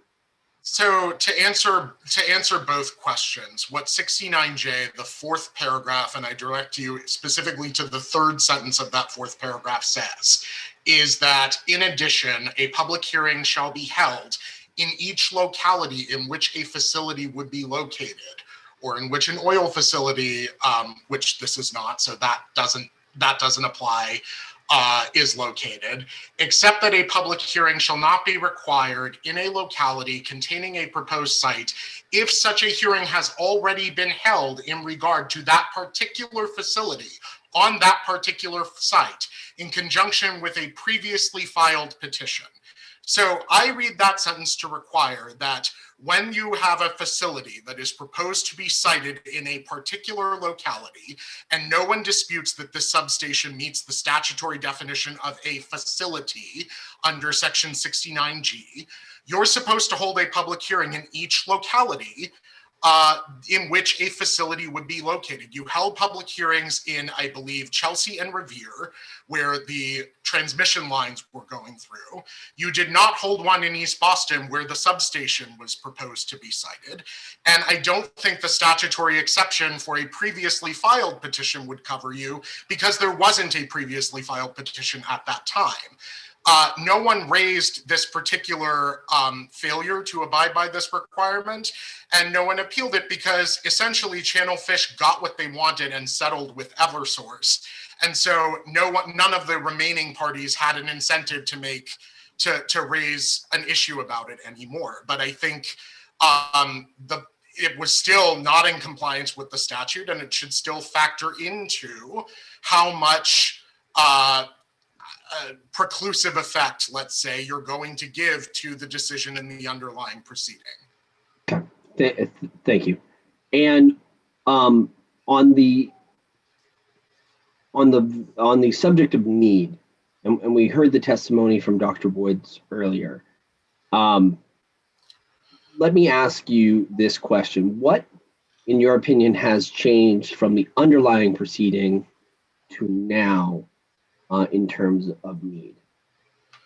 In terms of need, I think the primary thing, and bracketing that I am not the expert in this, but as my understanding is, what has changed is more time has passed, and so the underlying data on which the prior need determination is based has gotten staler and staler. We're now approaching, if you think about the fact that electric system planners plan in 10-year increments, the fact that we're now on the far side of that 10-year span should give a lot of concern about whether it's still reasonable, whether it's still rational for a planning agency such as this one to still be relying on that data, especially when the consistent trends statewide and region-wide, for whatever reason, whether it's the addition of behind the meter improvements or the increasing use of solar distributed solar generation. For whatever reason, we know that there have been sustained decreases in load forecasts over the last several years. And there doesn't seem, and there's only speculation really that maybe electrification is going to reverse that trend, but no real showing that that's likely to happen. Yeah, right. There's no electrification in the underlying docket. That wasn't considered. Is that Right, correct? nor in this docket. Okay. And right, well, we haven't adjudicated need in this docket. Would you agree with that? Okay. Correct. Yeah. And so I think in the board's determination of whether to reopen the record, I'm just trying to get an understanding of what the basis that we would be setting here would be, because I think that's critical in order to understand the impact that's going to have not only on this case, but on all our precedent, right? Right. And to complete my answer, the other thing that has changed is the prior need determination also cited particular step load additions that were justifying the need for this project. And there were 4 specific step load customers. All of them came online. You know, we have not experienced, there's been no indication that with them coming online. Actually, what happened was Eversource said, oh, there's a 5th one now. It's this Massport project that they barely told us or staff anything about in this phase of the proceeding. So the justification for the specific need for this project on a site-specific basis from Eversource has actually shifted. They've also pushed back their projections for when the project would be needed. We were originally told in the underlying proceeding it would be needed by 2018 or the sky would fall. And now I think they pushed it back to 2022 or 2023. It's hard for me to keep track. So, you know, the fact that those step load additions have all come online and they keep either A, grasping for new ones to justify the continued need for the project, or B, pushing back their horizon for when the project is going to be needed, gives us reason to question whether the project actually is still needed. Okay. And, you know, to see whether a new need demonstration would be appropriate in this circumstance. Okay, so let's say in this case we reopen the record and we take a look and it's determined that due to a number of extraneous factors, the site's not needed, right? Option 1, then the site doesn't go forward.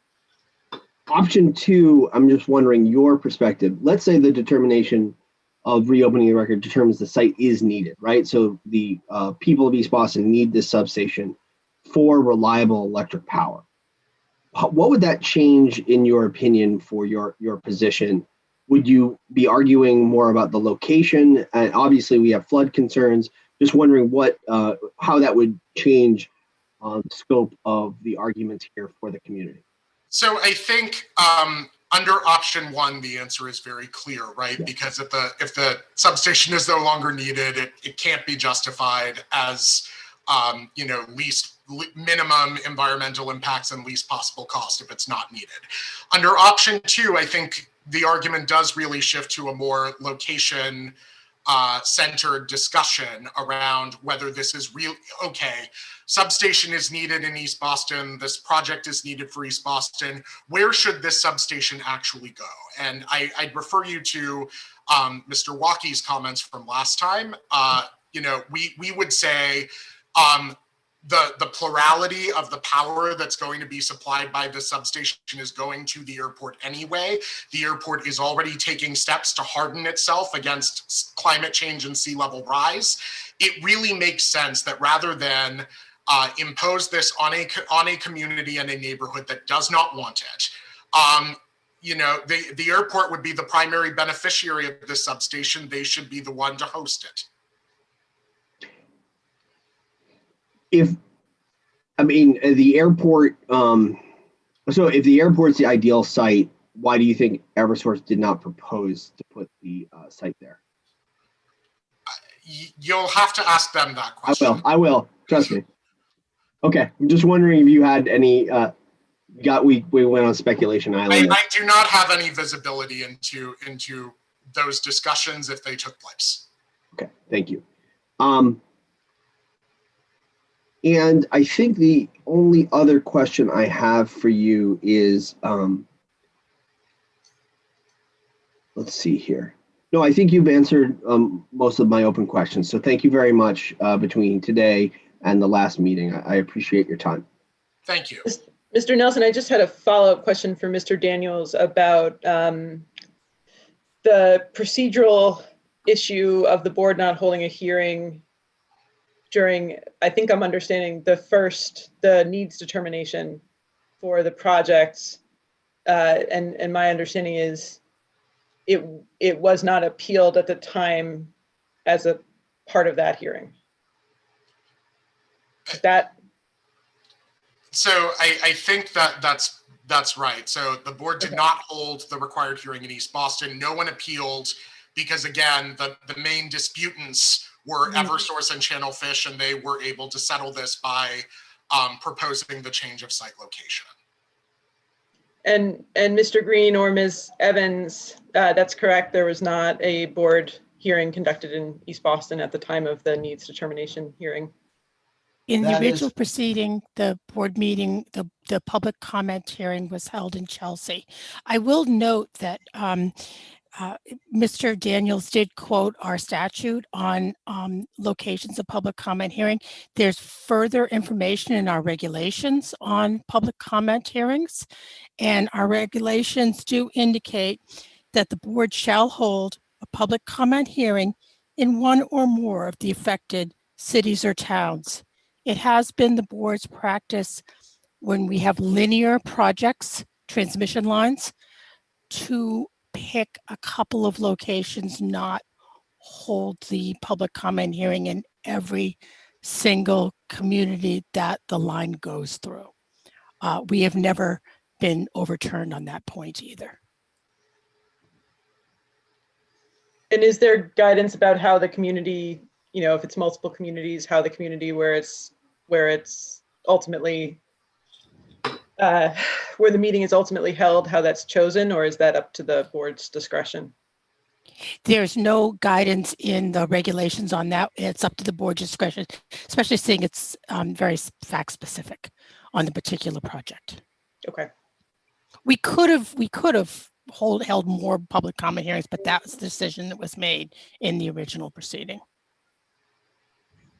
Okay, thank you. If I could just add one other point, which is generally with projects that do encompass multiple municipalities, we tend to select a location that is near where people live, right? So even if it's not in the particular community where a line may run through, or even a substation, if the hearing is still accessible to members of the project community broadly. Chelsea is not far, at least as the crow flies, from East Boston. I realize there is a creek in between, and that obviously can impede the ability of people to get from one town to another, but they're not far away from each other, and that's sort of to the point that Ms. Foster Evans was making. Okay, thank you. I think for a number of us who were not involved at the time, just revisiting some of these details is helpful. Thank you.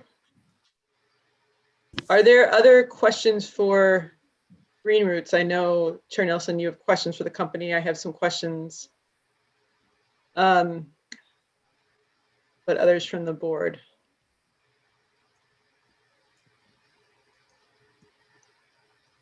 Secretary? Commissioner.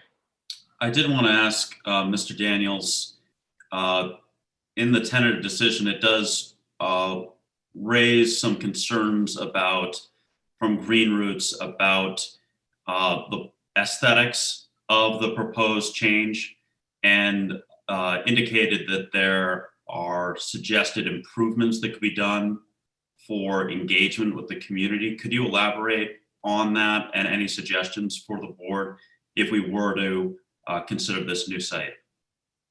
So from Green Roots' perspective, I think the record is pretty clear that the community is opposed to the siting of the substation in this neighborhood. And so, in terms of aesthetics, that seems to be my sense, and Mr. Walkie is closer to the actual members of the community since he lives and works with them on a daily basis. In terms of if what you're asking is would the aesthetics, would contribution of the community on the question of what the thing looks like once it's actually there placate the community's concerns, I think the answer would be no. you know, that my recollection, and again, it's been over a year since the evidentiary hearings where this issue was raised, and where there was a suggestion by the presiding officer at that time that more input was needed on the issue of aesthetics. And there were some attempts at meetings since the evidentiary hearings were raised, which my recollection is that they were not, you know, they tended to be in the middle of a work day and did not foster, were not conducive to a lot of people showing up. Thank you. If anybody else wants to comment on that question, I'd certainly be open to additional suggestions on improvement for engagement with the community. Yeah, at this point in time, under the conditions of the pandemic, it's very, I mean, we've had challenges here in terms of connectivity. And just to reiterate what Josh Daniels has said, they did hold a design, Eversource held a design session that was over in the North End during a work day. We did not attend. They did take some suggestions. I think the design has been tweaked over time, and in relation with the Conservation Commission of the City of Boston, there's been some additional landscaping on the outside. But I think from the community's perspective, the concern was just having like a large blank wall right up against the sidewalk across the street from the playground. It's just not exactly all that appealing, no matter how it's designed, really, what color it is or whatever. Okay, thank you. This question might be for Mr. Daniels or for others on the Green Roots team, but I have heard some concerns and questions about other environmental impacts from the substation itself, you know, beyond the flooding risk, and was wondering if you or others could speak to some of those concerns. I think in general, in the underlying proceedings, there was quite, and obviously the project change came about as a result of concerns related to electromagnetic radiation. Within the community, there's a lot of concern regarding health effects of exposure to very high levels of EMR.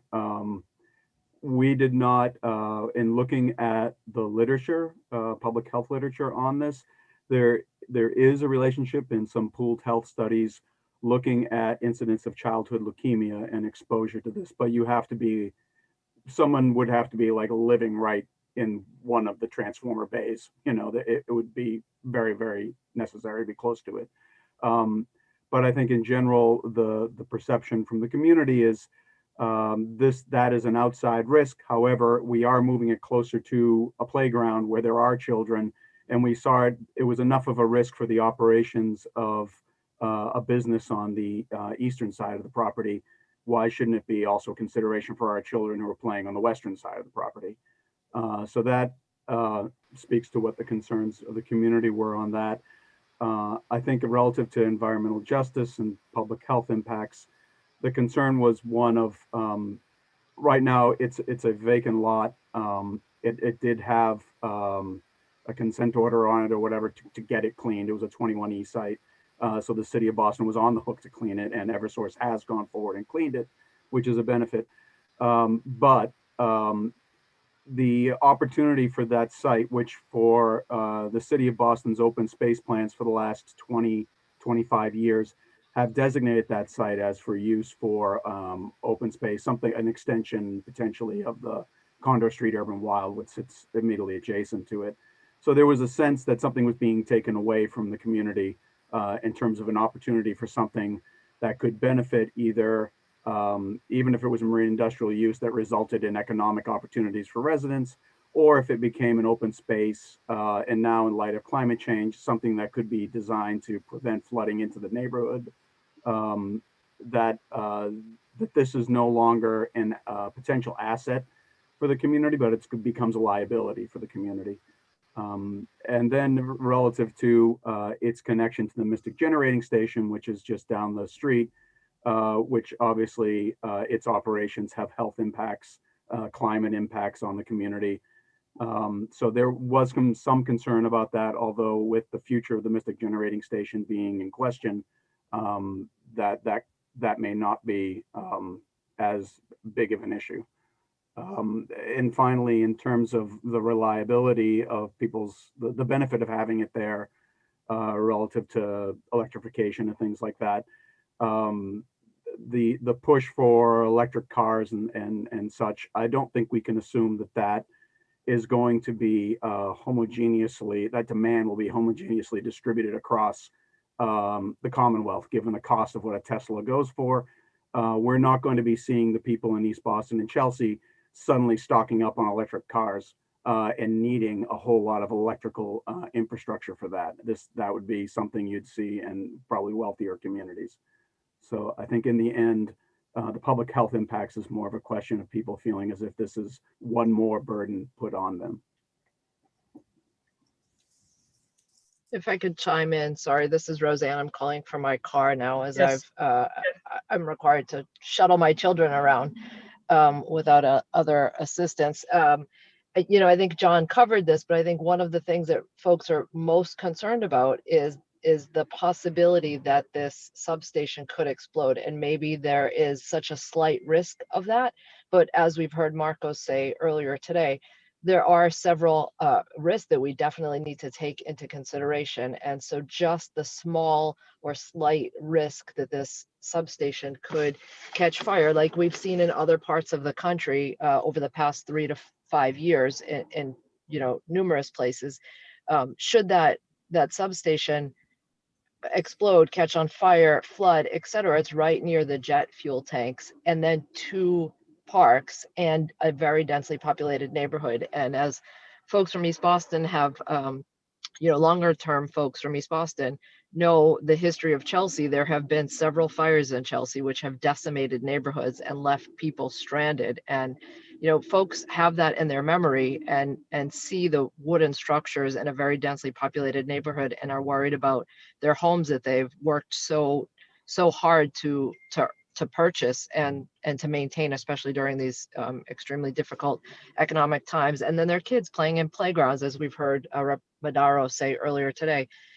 Having your children play in that playground next to an electrical substation and jet fuel along the Chelsea Creek doesn't make anybody feel all warm and fuzzy about where their kids are playing and where they're located. And again, just to reiterate what John said, we always look at Massachusetts as being, so progressive, and we're moving towards a cleaner climate. But who is shouldering those burdens again and again and again? It's put on the backs of Black and brown communities to shoulder the burden for all of these other communities' benefits. And at what point do we say or recognize the environmental insults and injustices that we have in our own neighborhoods and stand up for what we believe in as a state and say, this isn't fair, this industry shouldn't be here?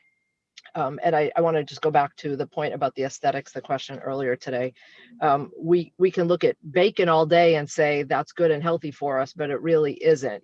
We could wrap that bacon or that pig in a very healthy dress, right? And at the end of the day, that bacon isn't going to be healthy for us. The same is true here with this situation. We can make that substation look as pretty as it possibly can be, but at the end of the day, the company is simply not showing us the data that says that it is needed. Time and time and time again, folks have asked for the company to prove. If I was the attorney for Eversource and I had data showing clearly that it was needed, I would be jumping up and down in my seat saying, take a look at it. Here it is. It's here for you to all see. But we haven't seen that happen. So that tells me that this, in fact, is not needed. And there's a lot of cover up that's happening here right now. Thank you. Sorry, I was muted. I have one additional question for Dr. Luna, going back to some of the flooding discussion. This is, a little bit of a hypothetical question, but two questions, I guess. The first question is there a suggestion you would have for citing for amendments the board could adopt to more safely site this project in this location. And, you know, given that and I, you know, realize this is there is this question of need, but given the need for an electrical substation, is there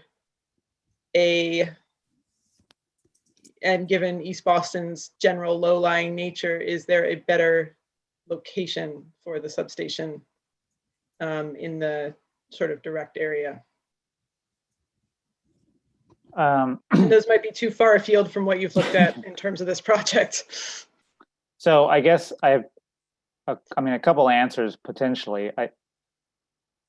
You can always build something really high, and I think if you follow what happened, particularly post Hurricane Sandy or Superstorm Sandy, and looking at the New Jersey coastline and certain parts of New York, and one solution has been to build houses on stilts in order to maintain their presence along the coastline. And I think most scientists and others who are risk averse would say that that's not a good idea. You're still in harm's way. You're just trying to work around it. And you're still running the risk of other types of connected problems that can occur, not just the immediate onrush of water, but the undermining of the stability of the soil, changes in the ecology, right? There's all kinds of things that can change over time besides just water getting higher.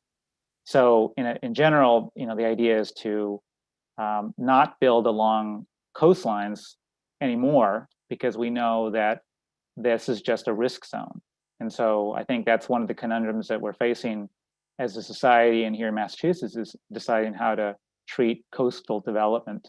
And so, areas that are prone to flooding, you want to put things that are can absorb that easily without, they can be submerged with no real loss. So that's why parks and swales and green infrastructure are wonderful solutions along coastlines. And then critical stuff that can't go underwater for very long should probably be built somewhere else. In East Boston, currently the planning from Climate Ready Boston is to try to plug holes along the perimeter to prevent water from encroaching in the more vulnerable low-lying areas. But I think in the case of this particular facility, there's a number of potential places that are just not as close to the risk. The original location before the land swap, my understanding with the city, had the substation much further inland in the neighborhood, in an area, and it could have been, that much further, and it would still need to be elevated because there's still potential for flooding. The airport isn't that much higher elevation-wise on the whole than the rest of East Boston, but the difference is that they put more resources into plugging the edges, the holes, to keep water from entering those areas. But it's still going to face a problem, and have to be re-engineered probably over the coming decades. So I think in this case, what we're looking at is trying to just get ahead of a problem that we know is going to get worse. And so it just doesn't seem like the best location along the coastline to put something like that. If you made it 50 feet high, it'd be good for a few decades, but I can't imagine that would be acceptable or cost effective. So I don't know if I answered your question, but. No, that's helpful. I appreciate it. Are there other questions? Yes, Mr. Moran. Just, I guess, a similar question for Green Roots. Recognizing that the most significant issues relate to, for you, the need for the project and the ultimately having it located in this neighborhood. The decision before us is focusing on shifting it from one part of the parcel to the other. And I just don't know, based on the other environmental considerations, whether you have a preference as to which location you prefer, or if there are specific environmental issues related to the change that are most concerning.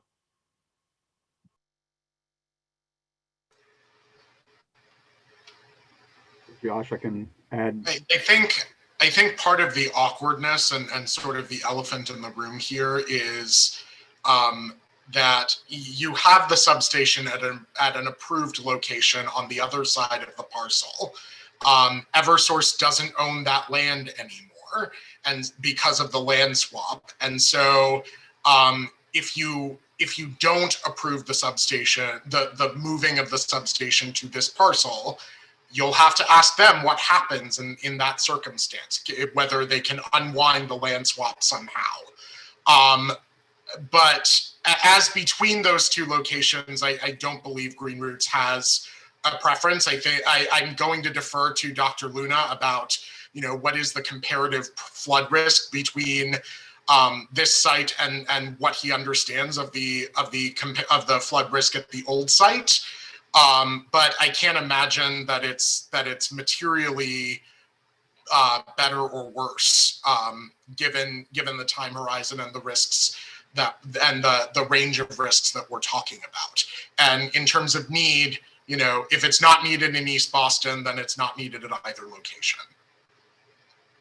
And if John Walkie, it looked like you might have wanted to weigh in as well. No, that's fine. I think that either side of the property is a risky endeavor. And actually the other side of the property is, there's a little bit of a ravine there that is experiencing a decent amount of erosion over time. So I think either location has got a lot of flood related challenges. They're actually, the other side of the property is closer to the jet fuel. So, and this side of the property, what we're considering, is closer to the playground. So it's you're between a rock and a hard place. Thank you.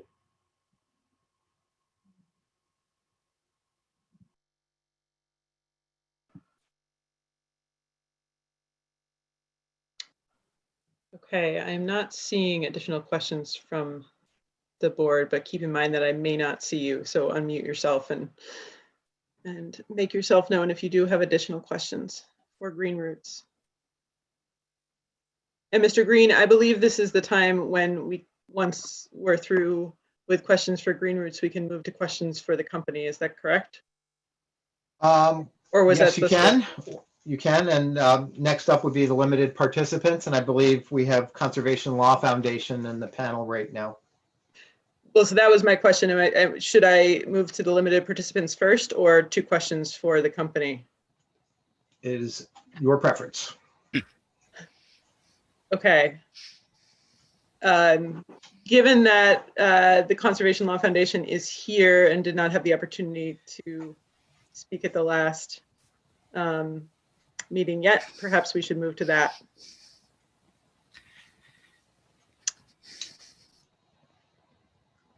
Does that mean that I am up? Sorry, I was just going to call you. Yes. Thank you so much, Madam Secretary. And I appreciate the opportunity. So good afternoon, Madam Secretary, members and staff of the Siting Board, our elected officials and community members. My name is Amy Laura Khan. Until close of business last Friday, I directed the Environmental Justice Program at the Conservation Law Foundation, a limited participant in this proceeding. As of today, I'm a visiting professor and acting director of Vermont Law School's Environmental Justice Clinic. Attorney Erica Kismer-McKeon is also here on behalf of CLF, but I will testify for the organization as I've been the attorney for CLF in this matter since immediately following the Siting Board's November 2017 hearing in the underlying proceeding. I am here to ask, why are we here? Why are we here when this proceeding and the one underlying it have over many years marginalized residents with limited English proficiency? Why are we here when those issues and the resulting actions taken by CLF, Green Roots, and lawyers for civil rights to enforce civil rights compliance remained fundamentally unresolved? The Siting Board has the power and the responsibility to ensure that East Boston and Chelsea residents with limited English proficiency have meaningful access to these proceedings, to ensure that LEP residents understand and are heard. This is required to meet the Siting Board's own mandate to ensure a record that is substantially accurate and complete, and to comply with Massachusetts law and policy and federal civil rights law. I want to call attention to an exchange regarding language access that occurred during the first part of this hearing on December 16th, 2020. Chair Nelson asked, "Do you think that you've met and complied with language access laws in this decision?" Presiding Officer Evans said, "I believe we have." Chairman Nelson asked, "Do you think that you did so in the underlying decision?" Presiding Officer Evans responded, "I think that we were responsive to the requests we received, but we have provided more access in this proceeding. This is a stunning rewrite of history. Respectfully, any statement about compliance and responsiveness would be patently untrue." Spanish-speaking East Boston and Chelsea residents have been excluded from participation consistently throughout this and the underlying proceeding. Each incident has been documented for both state and federal officials, but the exchange quoted above and the tenor and treatment of the tentative decision relative to these issues indicate the need to ensure the information is, once again, put into the record and heard by the public. First, an advanced request by Green Roots for simultaneous interpretation at the November 30th, 2017 Siting Board hearing in the underlying proceeding was denied by the prior presiding officer, who deemed simultaneous interpretation to, and I quote, "disruptive," and provided an interpreter only for the purpose of ensuring that the members of the Siting Board understood comments from and could ask questions of the one person with limited English proficiency who was able to testify. The remaining Spanish-speaking residents sat through a 4-hour hearing unable to comprehend the content.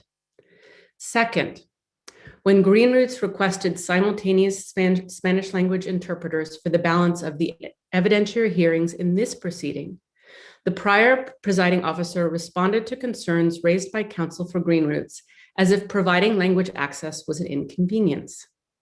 The presiding officer's initial solution was to offer interpretation services in a separate hearing room with no video images of the proceedings underway, secluding the non-native English speakers from the proceedings, where they would have been unable to determine who was speaking and which entity the speaker represented. Third, while simultaneous interpretation services were ultimately provided in the evidentiary hearing room, the services themselves were woefully inadequate and included technical challenges, persistent mistakes in translation, time lags, and periods of silence in which the whole sections of the proceeding were left out of the interpretation. The interpreters lacked both the expertise in simultaneous interpretation and technical knowledge needed to provide adequate interpretation, such that one interpreter apologized and acknowledged that her own work was subpar, while another interpreter mocked a resident's inability to understand the content. I witnessed the latter. Fourth, in preparation for the hearing on the tentative decision in this proceeding, the Siting Board staff distributed via email a Spanish language translation of the tentative decision at 6:16 p.m. on March 5th, 2020, 6 days following the release of the English language version and less than 23 hours prior to the deadline for the final written comments to be received in this proceeding. It was not until over 8 hours later that all on the service list were informed that the comment period would be extended until Tuesday, March 10th, 2020, still providing Spanish-speaking residents with less time to comment than their English-speaking counterparts. Fifth, by March 6th, 2020, board staff had not secured interpretation services for the originally scheduled March 11th hearing, and on that date, delegated responsibility for this task to Eversource. Sixth, as recently as the December 16th, 2020 hearing, we witnessed disparities in access to this proceeding, including differential language access for people with access to Zoom versus those without, a disparity that impacted both those without internet access and those who faced the board's cap on Zoom participation, subpar interpretation services consistent with prior incidences, and an overall failure to provide direction and technical support for those attempting to access interpretation services. As a result of ongoing language access failures, Green Roots, Lawyers for Civil Rights, and CLF have filed 4 civil rights complaints against the Siting Board and its parent agencies. I will note, as I believe the amendments to the tentative decision have noted, that US EPA has declined to bring an enforcement action because of perceived jurisdictional limitations. That is true. Instead, EPA initiated a broad civil rights compliance review of EEA and its sub-agencies. In the context of a federal administration inclined to roll back rather than enforce civil rights, to think that our complaint was of no moment to the US EPA, to think that there is no problem here, flies in the face of reality. Moreover, for the Departments of Interior and Transportation, this is not done. We understand that these agencies have been in touch with EEA. A lack of public-facing action by these agencies says nothing about what they will do or say with leadership from a federal administration publicly committed to environmental justice and civil rights. And yet we should not need action by the federal government to ensure that the voices of residents with limited English proficiency are heard and incorporated into the record. We do recognize that the board instituted certain language access measures for the December 16th hearing and has increased the steps taken for this hearing as well. We do recognize that we might be seeing in real time the Siting Board and its parent agencies recognize this as a teachable moment. I hope that is the case. However, let us be clear. This comes after multiple rebuffed requests by community leaders throughout the 6 years of this proceeding and the prior, at least 4 letters to 2 successive EEA secretaries, 4 civil rights complaints, and the start of an ongoing civil rights compliance review.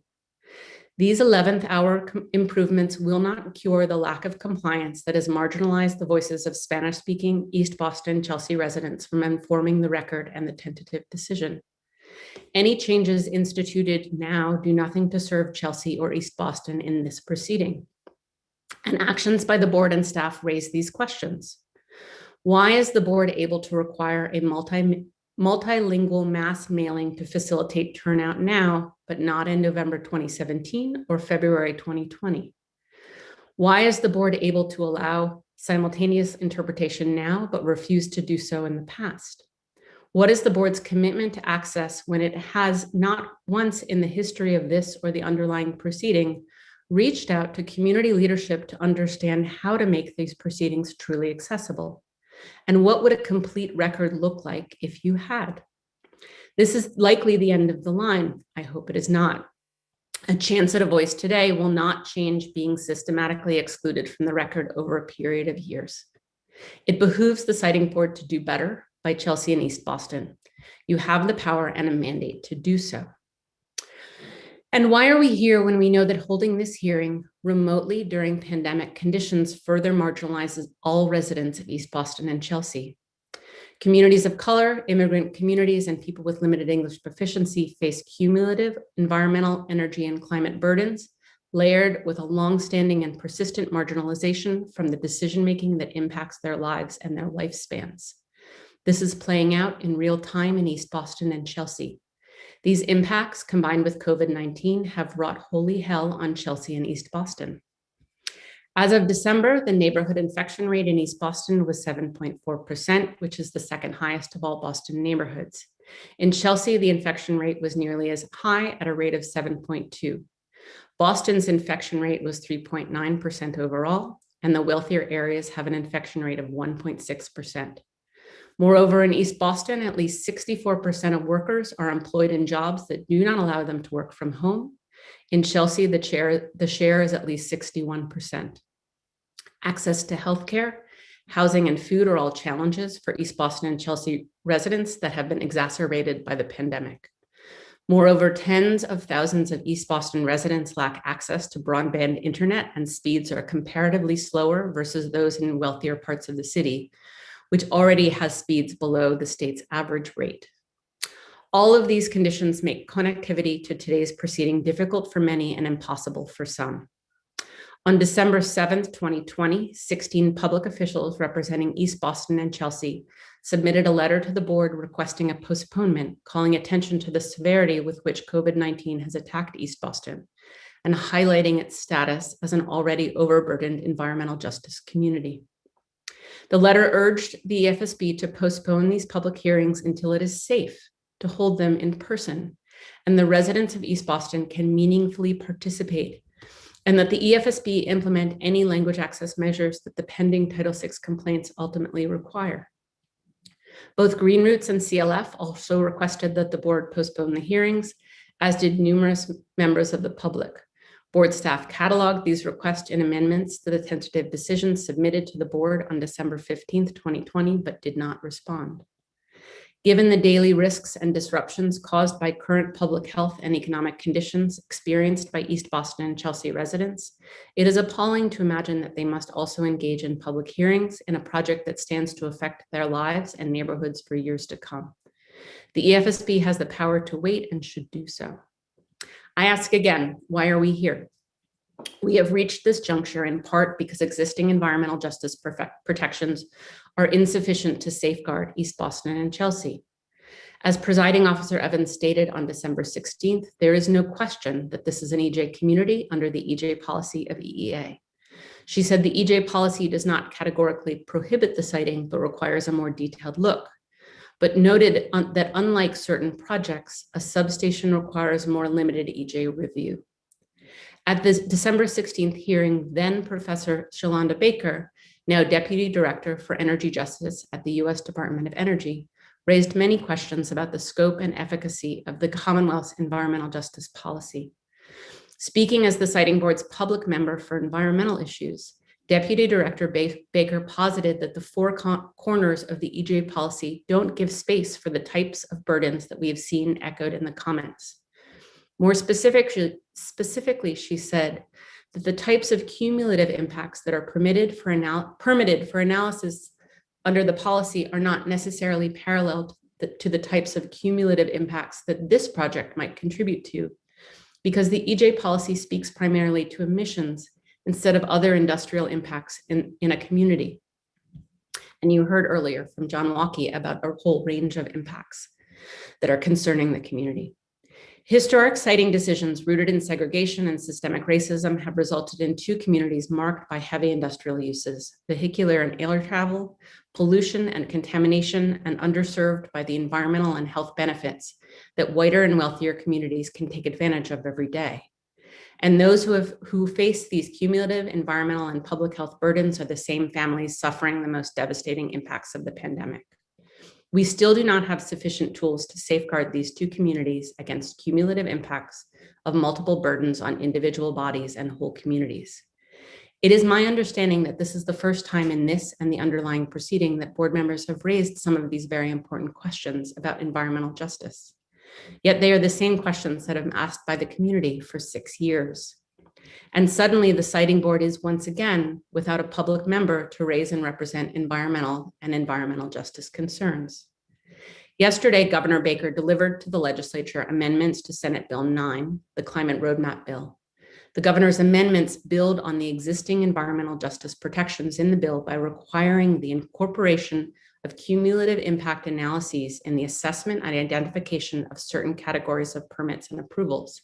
This would be groundbreaking for Massachusetts, but comes too late for Chelsea and East Boston.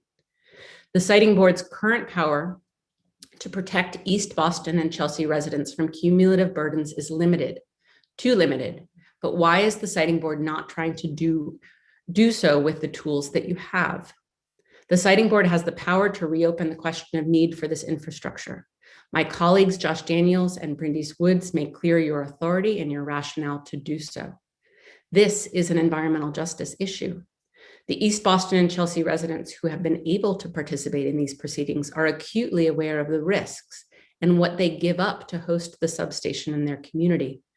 They have not heard enough about the justification or the benefits to understand what they gain. The staff and membership of Green Roots, 16 elected officials, a multilingual, multi-ethnic set of community residents, and a host of advocacy organizations are only asking that you answer a simple question. Why site this substation in East Boston and pile on an already overburdened community when current data may show no need to do so? Change is in the air. I point to you Governor Baker's amendments and President Biden's recent environmental justice executive order. I also point you to the Federal Energy Regulatory Commission, which has just last month voted to open the door for a rehearing on the Weymouth compressor station.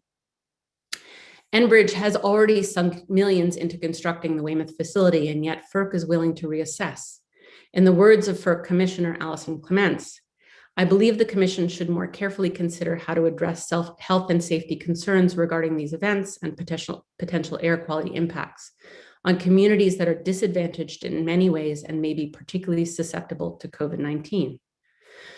To quote FERC's new chair, Rich Glick, via Twitter on January 19th, our NEPA and public interest analyses must take environmental justice into account and assess whether a project's adverse impact on communities can be eliminated or mitigated.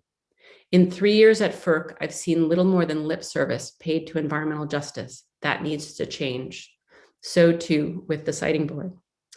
I joined Green Roots, our public officials, and the residents of East Boston and Chelsea in asking for the siting board to make that change, to use the power it has to reject the tentative decision, to reopen the question of need to prevent the siting of unnecessary infrastructure from contributing to environmental injustice, and to postpone any further public hearings or public decision-making till the resolution of civil rights complaints and the civil rights compliance review, and until the state of emergency is lifted and public health allows proceedings to occur safely in person.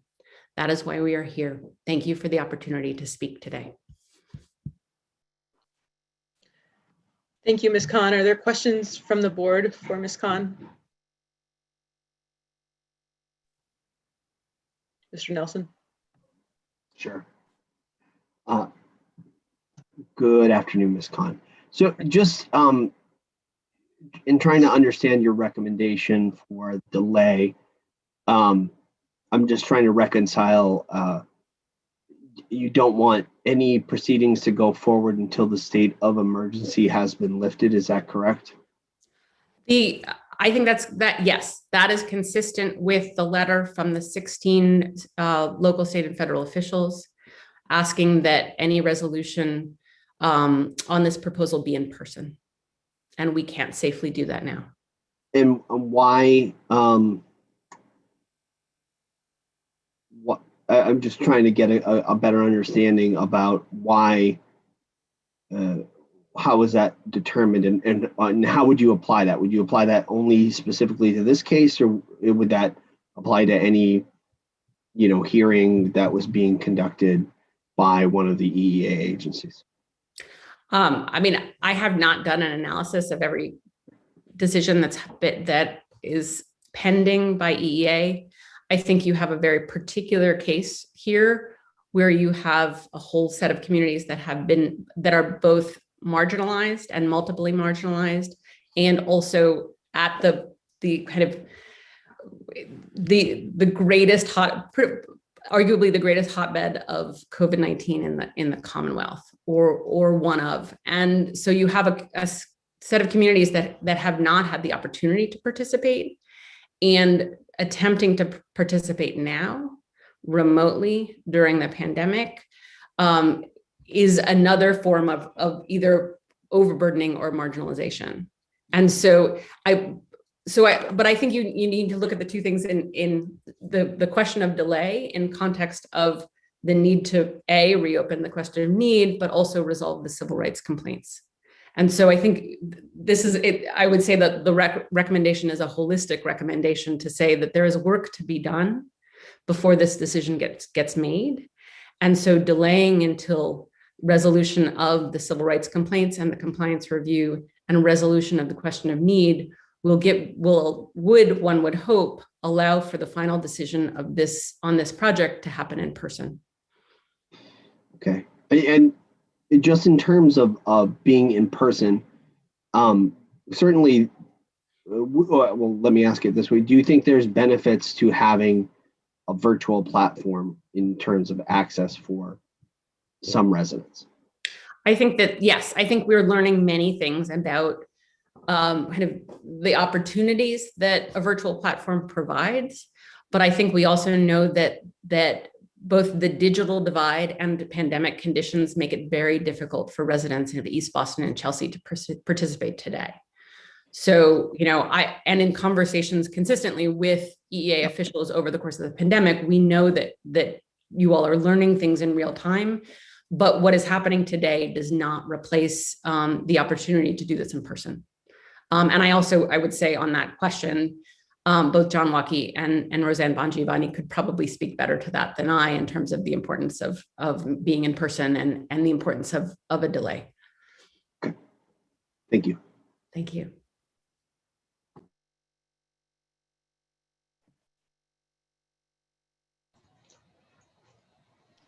Other questions? Okay. Oh, thank you, Ms. Fraser. Madam Chair, I don't have a question for CLF, but I wondered if I could follow up with staff on the issue of language access that was raised. Yes, please do. By CLF. For the presiding officer, Ms. Evans, I just wanted to sort of follow up with you on the language access issue. And earlier, the first night of the hearing, you described what the board has done to provide language access in the underlying proceeding and in this project change proceeding. Can you confirm how the board met its obligations to provide language access in both proceedings? Thank you for the question. There's been a lot said about what we did and did not do. And so I appreciate the opportunity to, again, confirm what we did do and in both of the proceedings. So in the original proceeding, some people have said we've provided no language access at all, and I don't think that is true. The board provided notice to be published in multiple language in the original proceeding, and the board provided interpreters at the public comment hearing in the original proceeding, both in Spanish and in Portuguese, because of the population on the Chelsea side of the creek is more Portuguese speaking. I will note we did not receive any requests for interpretation during the evidentiary hearings, so therefore we did not provide any interpretation during the evidentiary hearings. We did receive a request for interpretation for the board meeting, as was indicated by Ms. Khan. We received the request. The then presiding officer responded as to what type of interpretation we provide, and we were told at the board meeting that that was inadequate. We did provide one-way translation, not both-way interpretation in that proceeding. In the project change proceeding, we provided interpretation services for all of our public proceedings. So that has included the public comment hearing, and this was simultaneous interpretation for the evidentiary hearings and the board meeting, obviously. I will note that we did initially say in the evidentiary hearings when we first asked during the first day of hearings, we did say that we would provide interpretation in another room. We did not end up doing that. We had never provided interpretation for an evidentiary hearing before, and we were working our way through the technicalities of that. We did end up providing the interpretation in the hearing room. Matter of fact, we delayed the second and third day of hearings in order to access that, to provide the services for that interpretation during the evidentiary hearings. And then obviously for this hearing or this meeting itself, I will note that we've translated documents in this proceeding. We've translated the notices, the tentative decision, the amendment sheet, and communications from me. I've had those translated also during this proceeding. I will note that we also provided the transcript of the board meeting, which is not our normal habit. We did provide the transcript of the board meeting and had that translated into Spanish and posted online for anyone who was not able to attend December 16th. We will do so for these transcripts also. And finally, I will note that we will provide the final decision should the board vote on a final decision in both English and Spanish, and those will be posted to our website. So these are the activities that we provided for both proceedings. I believe we've met our language our language obligations here to provide access. But I just wanted to clarify what we actually did and did not do in the two proceedings. Thank you. Thank you, Ms. Evans. Thank you, Madam Chair. Thank you, Ms. Fraser. Mr. Green, I believe we are scheduled for another break. We are. I just noticed, though, that we have one intervener from the underlying proceeding that we have overlooked, and that's Mr. Silvestro, who I believe is associated with Channel Fish. So if we could take his comment and then maybe go to the break. Sure. Mr. Speth, do you need to bring him into the Zoom He's on his way. panel? Okay, great.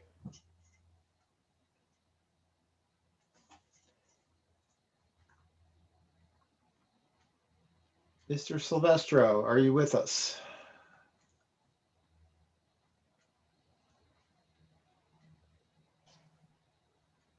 I may have scared him.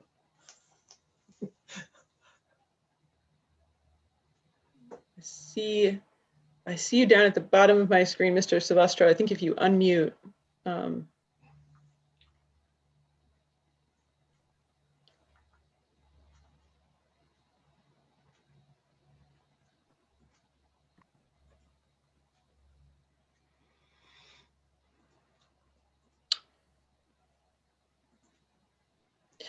Mr. Well, Green, perhaps we should take a break, and if he is available in 10 minutes, we can take his comments. Sounds good. Okay, if everyone could reconvene at 4 o'clock. Thank you.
Title VI civil rights complaint filed against the body, the Department of Public Utilities, and the Executive Office of Energy and Environmental Affairs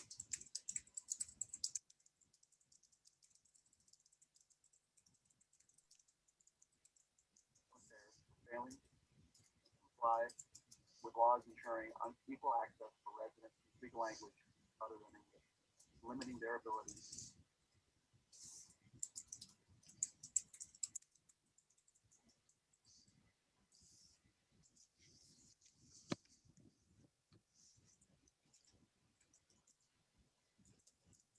Alan, mute yourself. I'm hearing your tape. Thank you.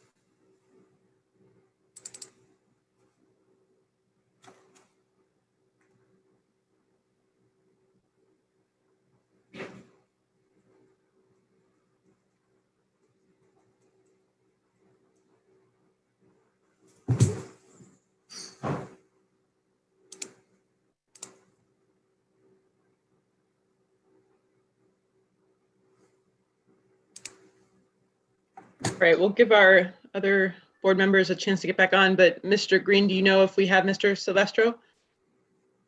I don't see him. Okay.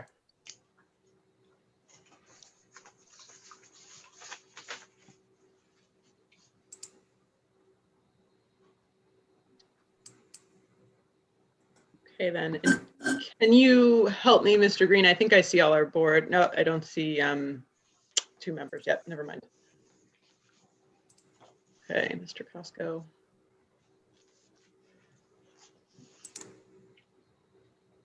Let's see. Give the commissioner a minute.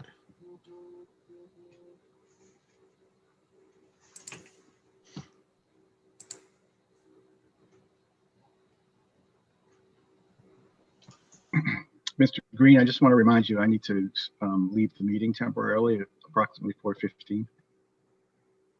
Okay. At 4:15? Yes. Okay. We'll note that for the record.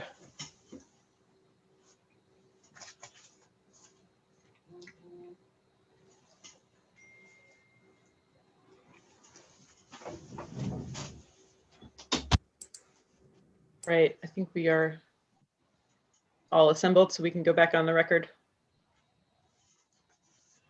So understanding that the other intervener is not present at this point, I will just ask the board for any last questions for Ms. Khan. Mr. Nelson. Oh. Mr. Daniels has his hand raised. Oh. Wondering if there's a procedural matter. Yes, I just wanted to report that Ms. Khan had to step away at 4 o'clock. And okay. I also wanted to report on her behalf. We spoke offline during the break. One 10-second point of clarification regarding Presiding Officer Foster Evans's description of the November 30th, 2017 hearing. I believe we heard her say that there was interpretation at that hearing. And just to be absolutely clear, that was not interpretation. It was one way for the benefit of the board members only. We don't consider that interpretation. And it's sort of illustrative of how the board is learning in real time what language access actually means. Thank you. Okay. Well, given that Ms. Khan has left, I believe we wanted to reserve some time for additional questions for Eversource, following up on last meeting's discussion. And I guess one that I would start with, just to kick things off and refresh our memories after the last meeting, Mr. Rosenweg, could you talk a little bit about the company's forecast and how that was developed and what went into it in terms of determining need? I sure can. And before I do so, I did want to thank the board once again for all the time and effort and consideration resources that it has put to making sure that this is a open and transparent process and allowing for the participation of the community. And, you know, on behalf of Eversource, we're very appreciative of the board scheduling this meeting and taking up the tentative decision. So I just wanted to state for that for the record. With regard to the original proceeding, there were two different needs that the company presented to the siting board. There was a regional need for a transmission line, if you will, that would go, or two transmission lines, if you will, that would go between Mystic Station and Chelsea Station, and ultimately from Chelsea Station to the East Eagle site. And so both of these lines would meet at East Eagle and, in a sense, create a loop. That was a regional need that was justified based on ISO regional forecasts where there was a risk under contingency situations and peak load conditions, where there could be over 300 megawatts that would be lost under certain contingencies. So that dealt with a transmission line, and that was approved by the siting board. There was also a more localized need in the East Boston area that's separate and apart from the regional need that I previously described. And that was really a result of essentially the East Boston area of the company's service territory is an island from a transmission perspective. There is no transmission serving that area. And given load growth in that pocket, there wasn't enough capacity into that area of the company's service territory from existing resources, even after those transmission lines are built, to be able to serve that load under peak load conditions and given existing transmission capacity that really existed only from the Chelsea substation. And there were limitations in being able to build out Chelsea to a greater level. So the load pocket that we're dealing with is in East Boston. There's no transmission supply there, and loads in East Boston continue to be forecast to exceed the contingency levels at which an outage could occur in that area of the company's service territory. And it's the company's obligation under its planning standards to build facilities such as a substation when there are loads that are forecast to occur and there is inadequate resources in place to serve those loads under contingency conditions. So that, in short, is the situation here. And just as a quick follow-up to that, I was looking back at my notes. It looks like the peak load is looking at a hot, humid summer day. Yes, it's called the 90-10 forecast, which is the weather conditions that would occur essentially 1 out of 10 years. Established planning standards really say that because of the importance of a reliable supply of electricity, you look at stress conditions, likely conditions, but those that are likely to occur at least once in 10 years for weather, at the same time as there might be a contingency on the system with regard to transmission resources or generators that stress the system to a point where load cannot be met with existing resources. And is this a model that includes increased temperatures as a result of climate change, or is this based on today's standards of 90-degree days? That's a good question. It's really based on existing temperatures. There may be more of these types. Let's say the 90-10 peak load temperature was 90 degrees, just to use a number. There may be more of those types of days going forward in time if climate change does result or continue to result in increased temperatures during the summer period. But at that point, that's not taken into any of sort of the forward load plans of the company?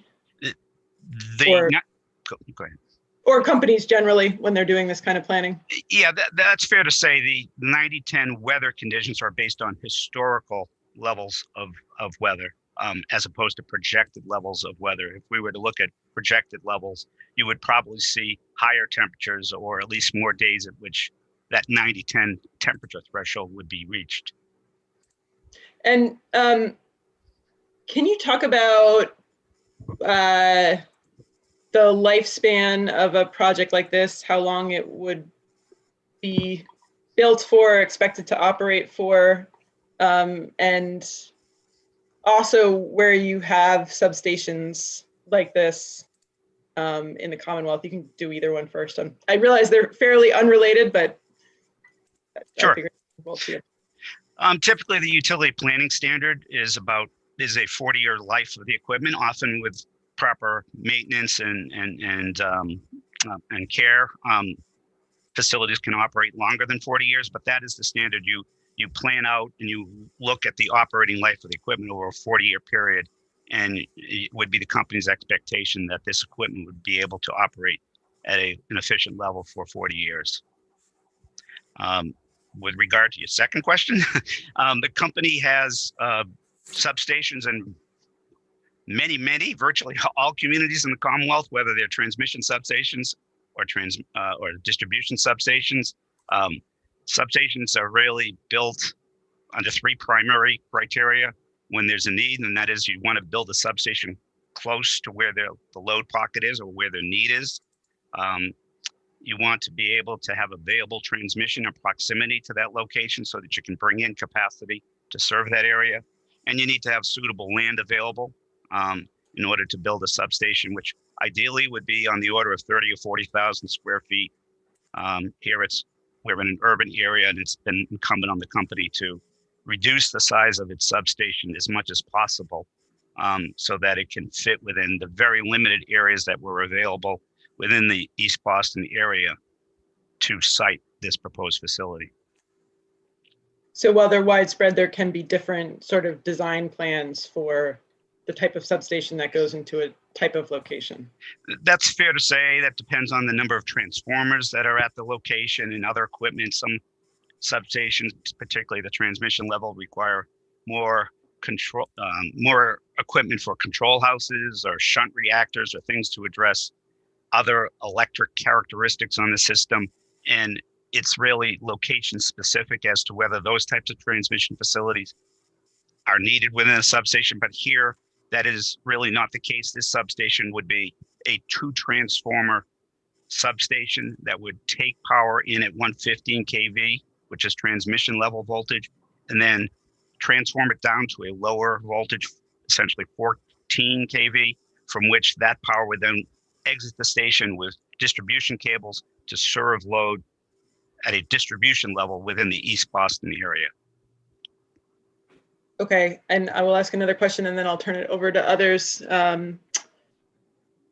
So, we just completed a 2050 roadmap looking at electrification as a state, and my understanding, my technical folks may say we do have it down at a geographical scale in terms of where the load growth is, but are you as a company what are you expecting the load growth in the electric sector to look like geographically, if you have a sense of that at this point? Is it very variable? Is it consistent across the state? I know there will be areas that have more EVs at first. There will be heavy electrification of the building sector. What do you think we're looking at in terms of sort of the geographical change in load, or the geographical difference in load growth? Yeah, that's a good question. And I think electrification will focus on 2 primary areas. One is, as a matter of sort of reducing our reliance on fossil fuels. We'll be making changes such that a lot of the space heating and water heating will transform from whether it's oil or natural gas to electrification, electric sources. And that might occur both in the commercial as well as a residential area of our customers sector. There's also electrification you'll get from EVs, electric vehicles, and part of the climate change plan that you were responsible for developing, which is out for public comment, calls for really a very dramatic increase in electric vehicles over the next decade, the next 15 years, and with a 2035 essentially prohibition on gasoline-powered electric passenger vehicles as of 2035, which will require a lot of infrastructure to be built into Massachusetts maybe wherever there's a gas station, or wherever there are facilities that would normally be providing fuel for passenger vehicles, to have more access to charging facilities so that they can, conduct their trips into work or to whatever purpose they're driving around. It can't just be in the home, but there'll be actually electric charging occurring in the homes. And there'll also need to be a large increase in the infrastructure within the sort of the roadways of Massachusetts for charging facilities for those electric vehicles. So it'll be ubiquitous. I think the company's forecast will become more sophisticated in that regard over time. We're now just seeing the first sort of iteration of company forecasts that have either at the ISO level or the company level estimates for electrification. And for the heating portion, that effect may be more profound during the winter peak, but there will be some effects on the summer peak as well. And certainly with electric vehicles, you'll see an effect year round. So that would serve to increase load by some percentage. Maybe it's only 1% to start, but I think it would increase over time. At least that's what the company's early estimates would show. Okay. See if others have questions at this point. May have a few more. Mr. Woodcock and Mr. Nelson. Thank you. I did want to ask you, Mr. Rosenzweig, about the partial exchange and reading what the final order indicated that I'm going to read from the order. It directs the company to enter into the discussions with the city of Boston, focusing on the ability of the company to relocate the East Eagle substation on the city parcel and to acquire an easement across the city parcel if necessary for the installation of new lines, and to provide an update to the board on the status of those discussions within 6 months of the final decision and prior to the commencement of any construction on the city parcel. To be clear, did you provide an update to the board about the acquisition of this site? And just right before you answer that, David, I think one of the board members has to leave, and I think we have to note that for the record. So I just wanted to take this opportunity before you got going. Mr. Costco will be leaving us and is expected to return. Thank you. There's a discussion of this in the tentative decision, but just to summarize, at the board's behest, we interpreted the siting board's decision in the original proceeding and during its deliberations to approve the site for the proposed substation on the eastern parcel. But there was interest because of concerns of certain parties that perhaps a better location could be found elsewhere on the city's parcel, and to examine whether that would be possible to move the substation westerly and essentially to create a substation that produced the same value to customers in terms of meeting the need, but do so in a manner that would be of equal reliability, but lower impact, and particularly lower impact to the most impacted customer at that time, or property owner at that time, which was Channel Fish. The company did that. It engaged in discussions with the city of Boston. City of Boston ultimately issued a Chapter 30B property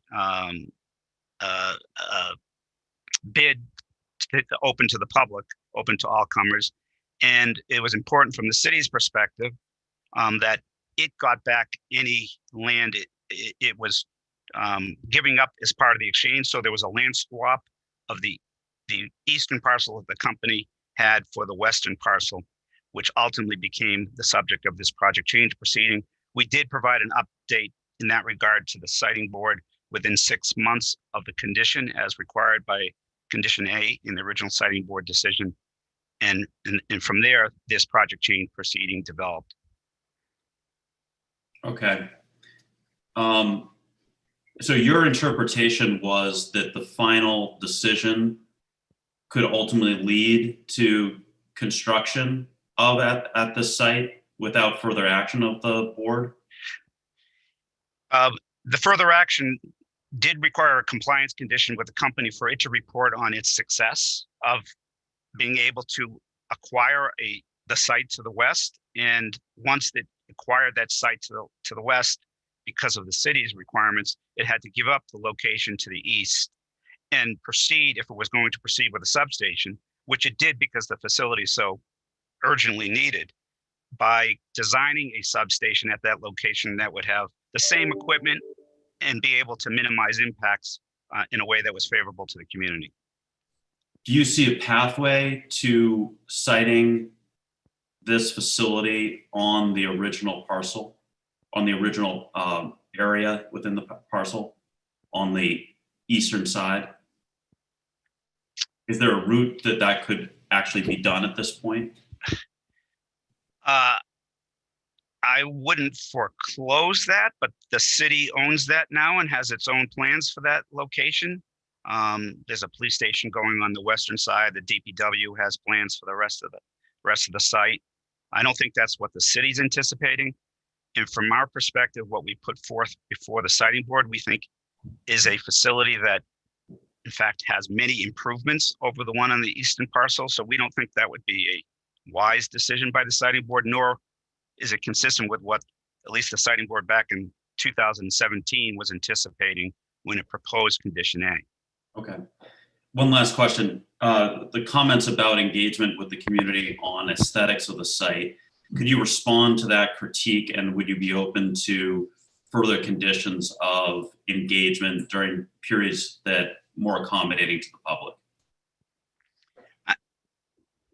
Certainly the company is flexible on that and wants its substation to be the subject of community input and to be able to incorporate, appropriate and reasonable suggestions made by the public that will reduce their concerns about the substation location. There is already a condition built into the original siting board's order that talks about an outreach process and a committee, if you will, to be developed, as well as public outreach to get as much input as possible on the design of the substation and to prove its aesthetics, or to do so in a manner that's more palatable by the community. And the company is taking that obligation very seriously and will do so with approval of the facility here. Thank you. Chair Nelson. Mr. Rosenzweig, let's stay on the community engagement for a moment. So can you describe to me how the community has received the substation? Well, we recognize the degree of opposition in the community.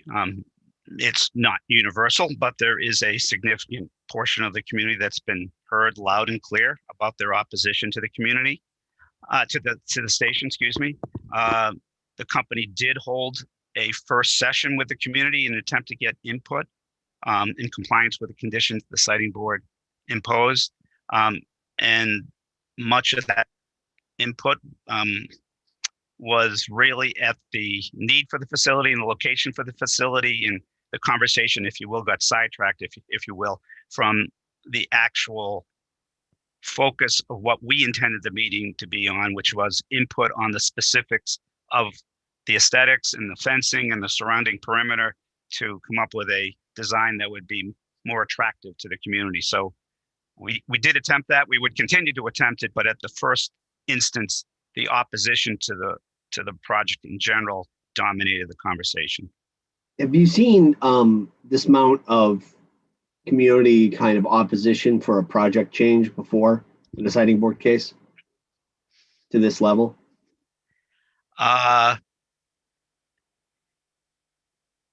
It's a matter of degree. I think many siting board cases and even project change cases have opposition.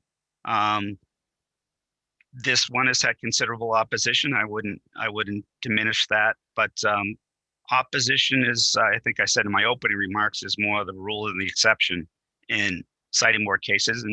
And that's just a factor of public involvement, and it's not to be taken the wrong way. We recognize that, and we sort of embrace the opportunity to work with the community and have the chance to address their concerns. And did the company have any community liaisons prior to the start of this project, reach out to the community? Yes, we did. Early on, even before the siting board petition was filed in 2014, there were a couple of dozen siting community outreach meetings where we presented the proposal to the public and made them aware of what we were intending to do and why we were doing it, and to solicit their input. And several of those had, language access tools that were provided to the public to allow them to participate. But so we weren't in a pandemic process there. They were more front-facing types of community meetings, but we had a considerable amount of that, which is reflected in the original siting board decision. Yeah, and I would say that there have been subsequent meetings held by the city of Boston and others. Are you aware of those meetings that have occurred in between the original decision and this board meeting? I am, and we've undergone a city council hearing conducted by City Councilor Lydia Edwards in the last year, and those were on Zoom, and there was wide participation on that. We went through a very detailed Conservation Commission review over the past year in the city of Boston. There was, again, broad participation in that process, and ultimately we were able to get a favorable order of conditions from the Conservation Commission in Boston. Okay. And would you say that has the company done what it needs to do to comply with any sort of language access or environmental justice standards? Definitely. We've complied with all the siting board's directives that have been imposed to address those types of issues from the very beginning. And when we do our own outreach, we have those same types of objectives and same types of processes in place to make sure that our materials are translated and that we engage the community in a way that allows for meaningful participation by the public. Do you have any member of staff for your client who is dedicated to this? Is it dedicated to environmental justice issues? We have, for each project, there are community liaisons, and not just project manager, but specialists in the field that are responsible for outreach and coordinating activities and being a face in the community and going door to door at times. That is a meaningful part of EverSource's approach to ensuring that its projects are not sort of taken as a surprise to the community, and that they are receptive to the input they get from the public. Well, one criticism that I heard during a meeting with Lydia Edwards was that none of the community liaisons spoke Spanish. That was something the community had indicated. I wondered if you could respond to that and let me know whether or not you thought that engagement was done or not done. When we've had public-facing meetings, that's not been the case. We've had interpretation or translation services. If you're talking about some of the door-to-door activity, I cannot speak to whether those individuals have proficiency in Portuguese and Arabic and Spanish, but the legal requirements that we must meet, clearly we do so in a way that meets the requirements of the siting board. When we also comply with the MEPA policies that are applicable to environmental justice communities, I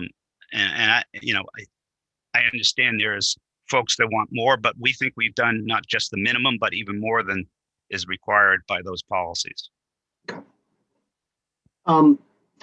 If you can recall your opening statement that you made at the last meeting, you'd mentioned we were on the topic of safety, and I think you had mentioned that the tentative decision included an additional wall height requirement. Do you recall that? I do. A question, and I know this might be a base level question, but does that wall provide any protection against flooding, or is that mostly an aesthetic device? Its primary purpose was aesthetic and safety. Aesthetics to sort of shield the views from neighboring properties, whether it's the urban wild or the from Condor Street. There's some terrain differences and topography there that makes it conducive to a fence like that. Also, there were concerns raised by Green Roots and others during the proceeding about instances where there was some scaling of fences around utility facilities, and this would make the facility safer from that perspective. But to your point, a 25-foot wall, no doubt, would provide some level of additional protection for some of the concerns that have been raised with regard to, flood waters and sea level rise and the site becoming inundated with waters, be it as a matter of a northeaster or climate change. And do you recall the conversation we had at the last meeting? It wasn't with you, but it was with staff around foundations and footing. Yes. Okay. Yes. Do you have any reactions around putting foundations and footing at this site? I do.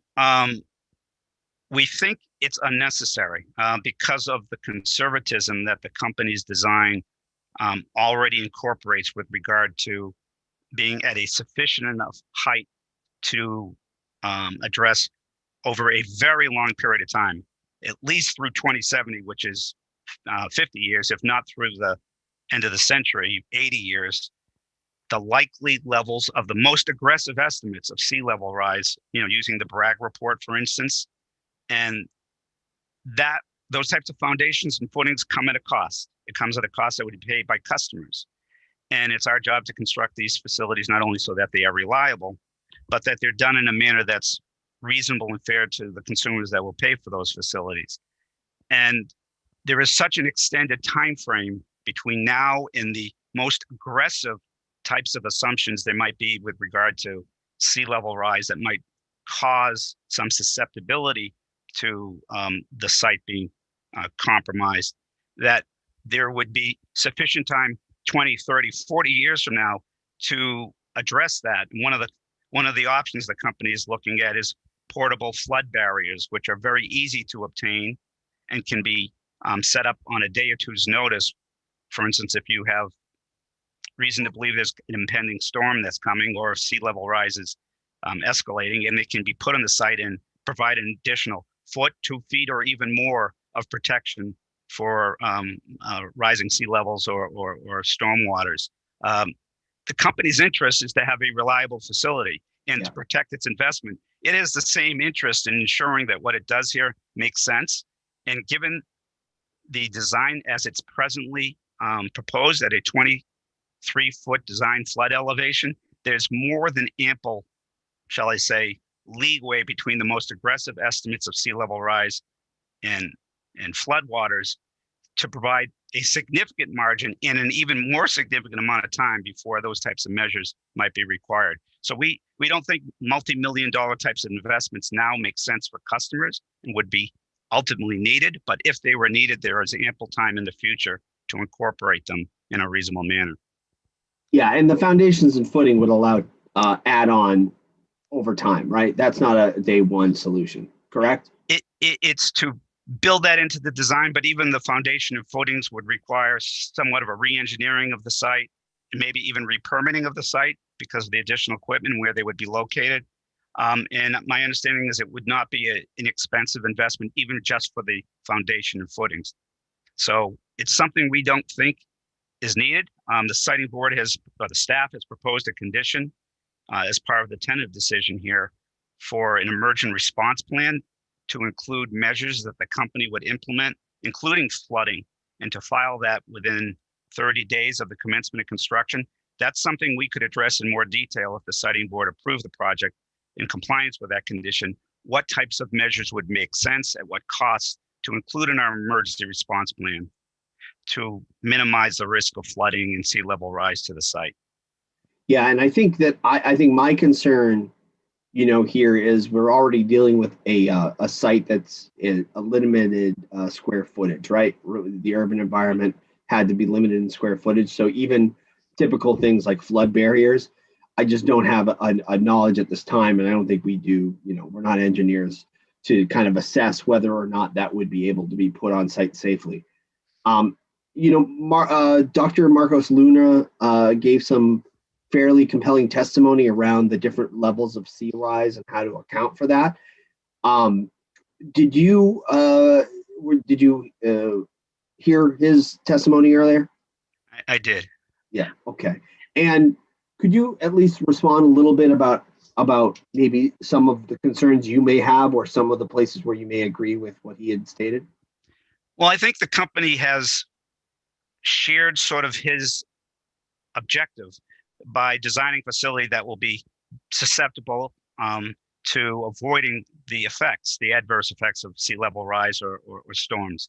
That was a very primary and fundamental principle in the design of the station. Some of the numbers you see in the record is even with a 500-year storm and 3 feet of sea level rise and 1 foot of freeboard, which is sort of another margin of safety. You'd only design the elevation of this station at about 19.71 feet. We have proposed to grade and level the site at 23 feet, and then there's another foot or 2 before you get to the height of the equipment because of they'll be 1 to 2 feet above the foundation level.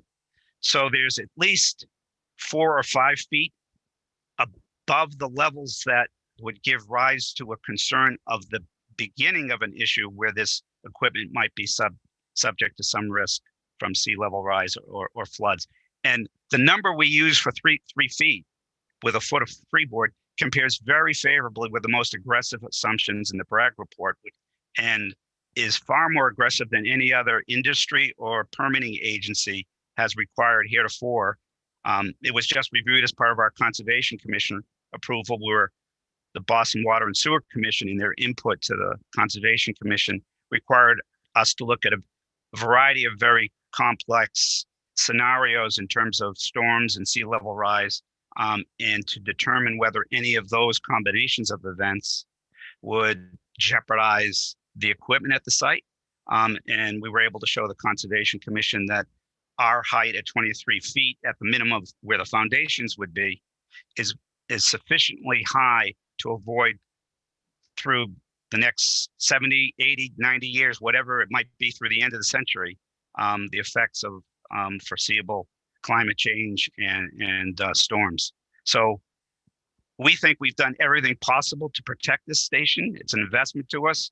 It's important for the reliability of the facility. And there is ample time to react to other circumstances, should they arise, for other measures that may be appropriate to protect it further. If that seems to be what the reasonable thing to do would be 50 years from now, 30 years from now, whatever, as the equipment gets to the end of its design life. Mr. Nelson, can I just do one follow-up here? Absolutely. Okay.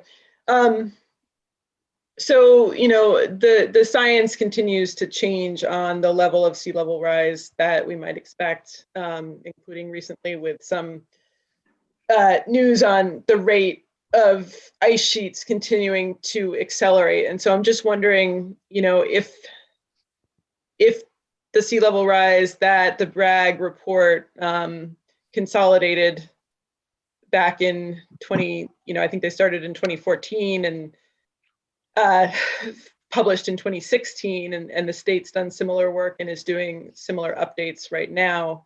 If that changes in the next 10 years or so, what does that do? You know, what does that do from a sort of management standpoint in terms of how quickly can you adjust to something like that? Because I think that's not an emergency. That's more of a, all right, how do we adapt in real time to changing science and data? Well, I do think that's something that the company could be directed to look at and to watch and to take into account, and could be part of their emergency response plan, that they regularly view what's going on in terms of the science, in terms of sea level rise and what's going on at the site, and whether it needs to incorporate any measures now at that point in time, 5 or 10 years from now, or even 20 or 30 years from now, for additional measures to protect its equipment. Because again, it has every interest in protecting what might be a $60-odd million investment to ensure that it is not damaged or that it does not impede providing reliable service to customers. So we do have the benefit of time to see if science and climate change changes to a degree that's beyond what's anticipated in the Bragg report, and incorporate those measures if needed and if appropriate in a very cost-effective way down the road.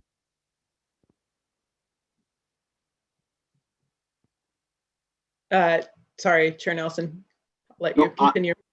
I'm going to move on to distribution level voltage unless anyone else has anything else on flooding or the floodplain. All right, then I do have one more, and I was just wondering, did you, when you went before the Boston Conservation Commission, was there a new wetlands ordinance in effect? And is that why you used the Bragg report, or was that best practice on your part? I was just curious about that process. Good question. A little of both. The ordinance was enacted about a year ago. The Conservation Commission has not issued regulations to implement the ordinance, but nonetheless, climate change aspects were within the types of questions and concerns that were reviewed by the Conservation Commission. And so it would be sort of presumptive of me to say that what future regulations they may develop to implement the ordinance were complied with, because they don't exist. But that was an issue that very definitely was considered by the Conservation Commission as part of the review. And I imagine they reviewed the wall Chair Nelson was talking about as part of the project. That was part of the design. I have to say I did take part in those hearings. I can't remember if the wall was a specific issue or factor that they considered in their review, but I can't say climate change and sea level rise and floods were most definitely part of their review process. Okay. Thank you. All right. So, Mr. Rosenzweig. No, I'm sorry, Chair Nelson. I have one more question. I'm just. Oh, I'm sorry. No. It's been in the back of my mind. When you mentioned the wall, I guess my one concern in thinking about the wall is, has anyone looked at what that does to the rest of the water system in the area? Does that reflect water elsewhere? Is it more of a flood barrier for the site that doesn't have, what's sort of the function of the wall? As I said, the purpose of the wall was really a safety issue and more of an aesthetic. Okay. I would say the reality of it is it would tend to impede surging waters and perhaps provide some protection there. But is it on the creek side or on the street side? It is. Those walls would not be on the street side. The police station and the elevation there would provide screening from the substation. It's on the Condor Street side and the north side of the site that you would see the wall that we're talking about, which would be about 12 feet of concrete and 13 feet of fiberglass, subject to community input, as we talked about, is within the condition that the siting board staff has proposed. Okay. Sorry, now I think I am ready to move on, but that does not need additional approval from the Wetlands Commission to build. No, I do not believe so. That was part of the design. We presented to the Conservation Commission a facility that's consistent with what's before you now. Okay. Okay, thank you. All right. So, Mr. Rogenswag, let's get to the heart of the case, right? So it's 2021 now. This originally, the first incident happened in 2013, is that correct? The petition was filed in 2014, and there were forecasts of 2015 and some updates of 2016 data during the original proceeding. But yes, the forecasts on which the siting board approved the project in 2017 were of that vintage. Correct. Okay. So if I'm a member of this community and I'm looking at this, it's been 7-8 years since 2013, 2014. This is a boy who cried wolf situation, right? There hasn't been an incident. This hasn't been triggered. There's been no loss of power. I want to make sure that the residents and the people who live in East Boston have reliable power, but we have to grapple here kind of with reopening the record. And so tell me why this is still needed, right? Sure. just as an initial matter, sort of the perspective of nothing happens, so we don't need it is wrong. You know, you don't build facilities like this that it's too early until it's too late. Otherwise, you get into situations where you do eventually run high risk and in some instances would actually see faults in the system, overloads on the system, voltage concerns on the system that would leave customers without power for a considerable length of time. And that's our responsibility as a transmission company, as a distribution company, to build a system that can withstand those types of foreseeable outcomes. And I would say the siting board's statutory mandate sort of parallels that by ensuring a reliable supply of energy to all consumers throughout the state. So it's very important that we do plan ahead and that we do take reasonable measures to deal with foreseeable requirements on the system where it needs to be reinforced. But to answer your question more directly, forecasts go up and down. You know, there's been some reference by Green Roots to effects on the ISO forecasts and SELT reports of some decreases in recent years and perhaps some flattening of the load growth over time. Eversource's load pocket here, though, is different from the regional forecast. That was a key finding by the siting board in the original proceeding. It is not Why? Because load conditions in this area are different from the rest of the New England and the rest of the state. We don't peak at a coincident time. That means at the same time as the ISO system peaks. There could be, and in fact are, large step load additions in this area.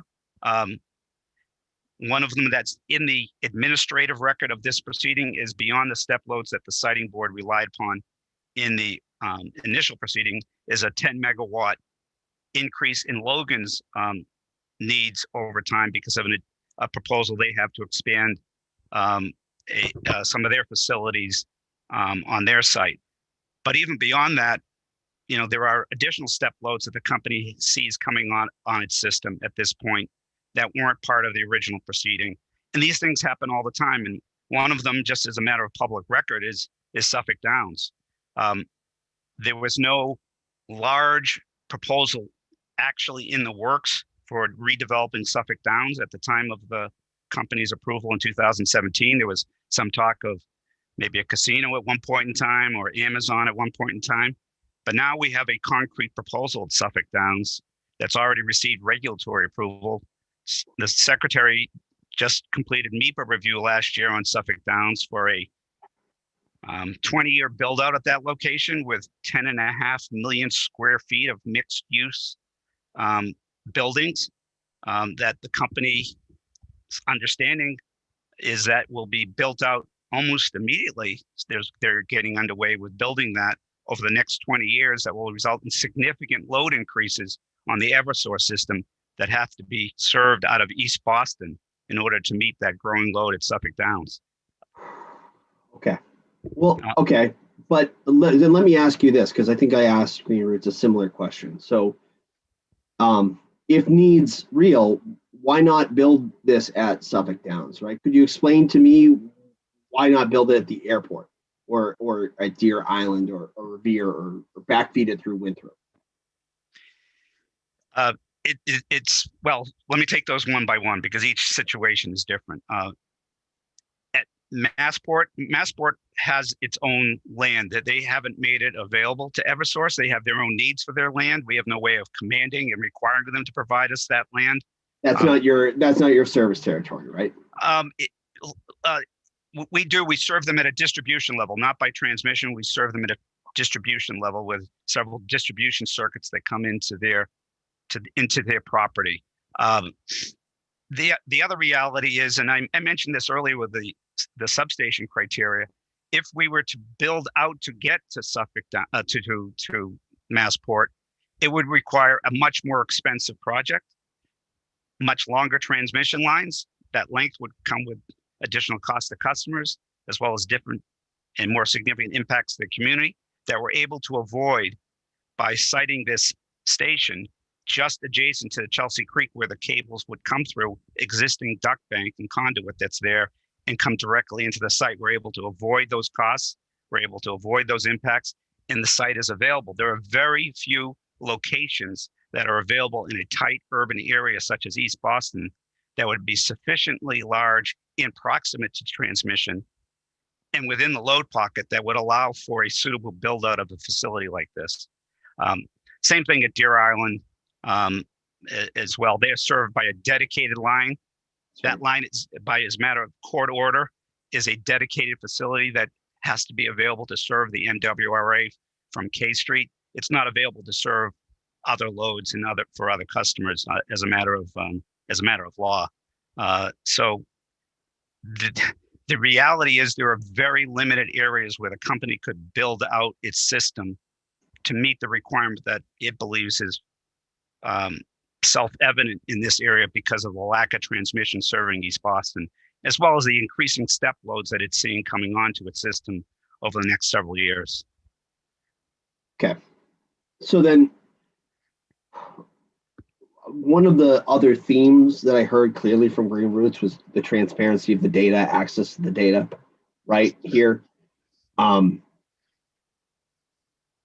I guess let me start by asking you a little bit about what you said in your opening remark, which is that if we reopen the record here, right, it would have a slippery slope effect, right? The result of that citing decisions would never be finalized, right? I want to start by pushing back on that a little bit, right? If there was a major change, right? Let's say the airport went out of business, Logan Airport went out of business. You would admit that would be a reason to reopen the record, correct? And I think staff pointed that out in their remarks at the first siting board meeting on December 16th, that there might be global events such as that are so significant in nature that might be the case. And Logan Airport is a major load for the company. And I think it was Mr. Green and Ms. Evans that said if that suddenly permanently shut down and went out of business, that might meet this sort of compelling circumstance type of standard that applies. And the courts say, you should reopen a record for only where it is the most truly exceptional circumstance, not as garden variety changes in load fluctuations, which do occur over time.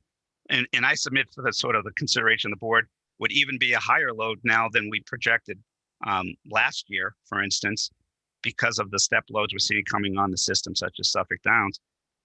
So it's very hard to say what would be the threshold. Yes, I would submit the Logan Airport scenario might qualify, but a 1 or 2% change on a given year really doesn't do it. And that's sort of the types of fluctuations. That's the ebb and flow of what happens in a load forecast. And it's really a longer term trend than a 1 year or 2 year sort of situation. And we would expect even with COVID situations that would be somewhat of a short term effect, temporary. And we certainly hope and expect that will not be a longer term issue, diminishing load, not just in East Boston, but throughout our service territory. So if we're looking at a general case, right, adding FTEs, post-test year adjustments in a regular rate case, when you're talking ebb and flow, and you're talking what the standard is, usually there's a bandwidth, right, to define that threshold.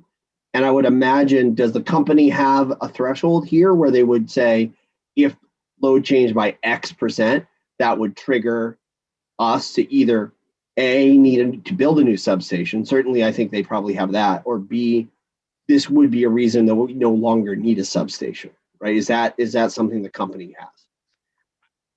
I can't say there's a bright line, but if the company thought the substation was no longer going to be needed, it would not spend wastefully on a substation that wasn't needed. That wouldn't be a reasonable thing to do. And that's not the position we're taking here. Our best information is that this facility is still needed, and it needed in the short term over the next several years in order to meet the requirements of all customers that would be served out of that substation. So bright line, I can't give you one, but we're not there. The forecast and our continuing projections are this facility continues to be needed. So All right, but let's say, I mean, it sounds that you're convinced that some evidence that is not on the record, to be clear, would reinforce the case that you've already made in the proceeding. So why not reopen the record, admit that in, and demonstrate the need to the community?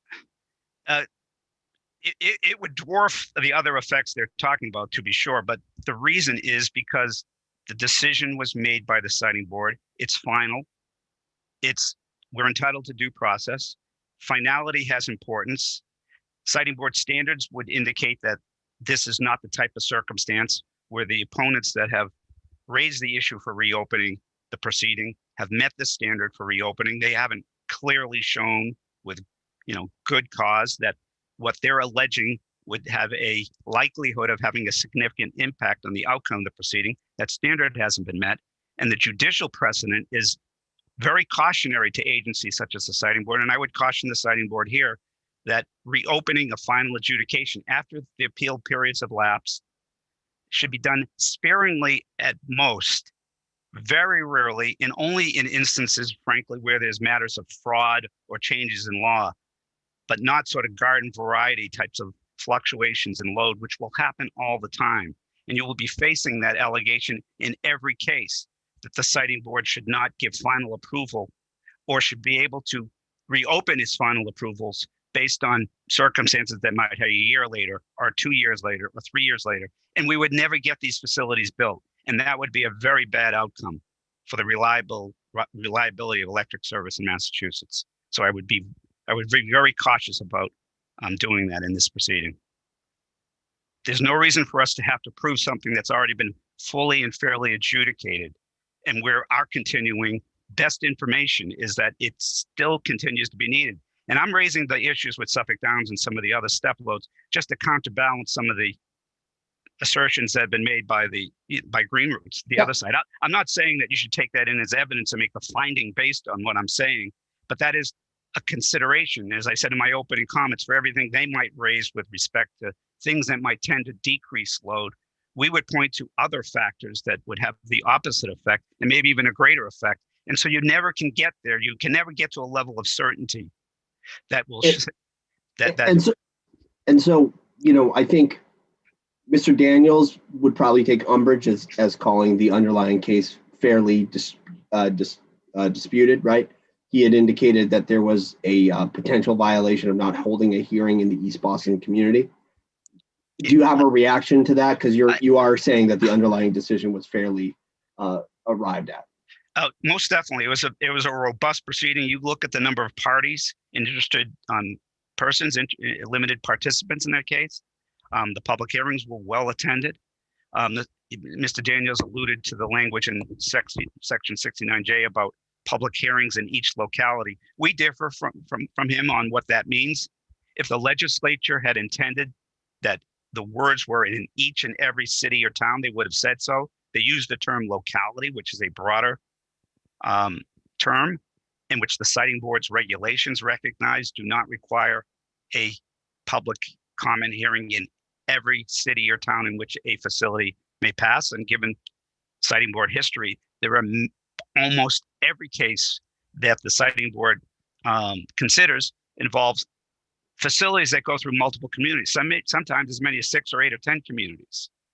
And never have I seen a siting board proceeding which required a public comment hearing in each one of those theoretically 8 to 10 communities that through which a jurisdictional facility may pass. There may be 1 or 2 public comment hearings, and then adjacent communities can attend those public comment hearings. But here they did not hold a public hearing the first time around in East Boston, but that's just an adjacent community to Chelsea and to Everett. And there was the opportunity for involvement by the public at that public comment hearing. And in fact, there was involvement. I should point out Green Roots didn't even exist at the time of the public comment hearing in 2015. So it's hard for them to complain that they weren't able to participate because they didn't exist as a formal organization. The Chelsea Collaborative did exist, and they participated. But I think they're fairly representing the views of the people of East Boston, right? In what they're claiming. whether or not the organization existed or not. I think they're saying the people we represent weren't fairly heard. But they were heard. It was a robust proceeding. There was 60 or 80 limited participants, as well as several interveners in the case. And the issues of the load forecast were very contentious and fully reviewed. There was expert testimony from more than one witness on the issue of the need for the facility. And the company made its case, and the facts supported the siting board's decision that both the transmission line to the substations as well as the station itself were needed. I take exception with any notion that there wasn't meaningful opportunity for involvement in the original siting board proceeding, or that there wasn't full and fair adjudication of the need for the facility in that proceeding. We're going a little fast. Sorry, I just got the hand signal from our interpreter. Yes, thank you. Thank you. Thank you, Mr. Rosenzweig. That was, I appreciate your candor. Are there other questions for Mr. Rosenzweig? Yes, Ms. Fraser. I have a couple of questions. I noticed we're at 4:59 and we right, we are. contemplated a break at 5. I think let's take your questions and then we'll take a break. Okay, super. I'll go right ahead. Just a couple of questions, Attorney Rosenzweig. Green Roots raised concerns about people looking for scrap metal. I know you talked about the wall. Could you just talk about what measures the company will take to secure the property to prevent unauthorized access? Yes, and the facility will be locked and will not be passable. The fencing that we talked about won't be scalable. We have designed the facility so that it's resistant to trespassing. They'd have to go right by the police station in order to do that. That provides another level of protection. I think it's quite unlikely at this location that we'll see anything like scavenger hunts at our substation for metal, given its location and the security provisions with video cameras and lock gates and high walls that would make that concern a reality. All right, thank you. Thank you for that response. On magnetic fields from the project affecting the police station, for example, would the magnetic fields interfere with police radio communications equipment?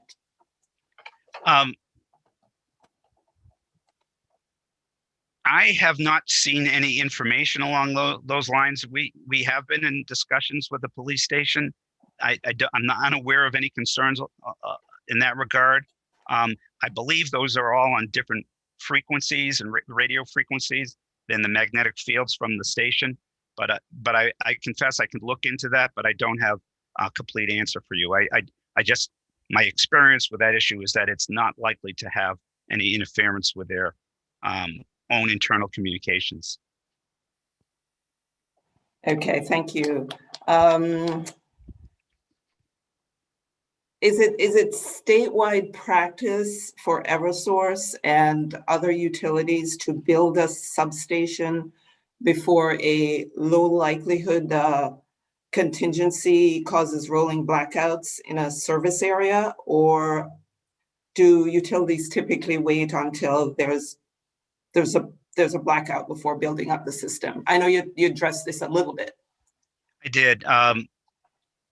Our job is to be proactive and to get out ahead of those issues to make sure that the safety and reliability of service to customers is achieved.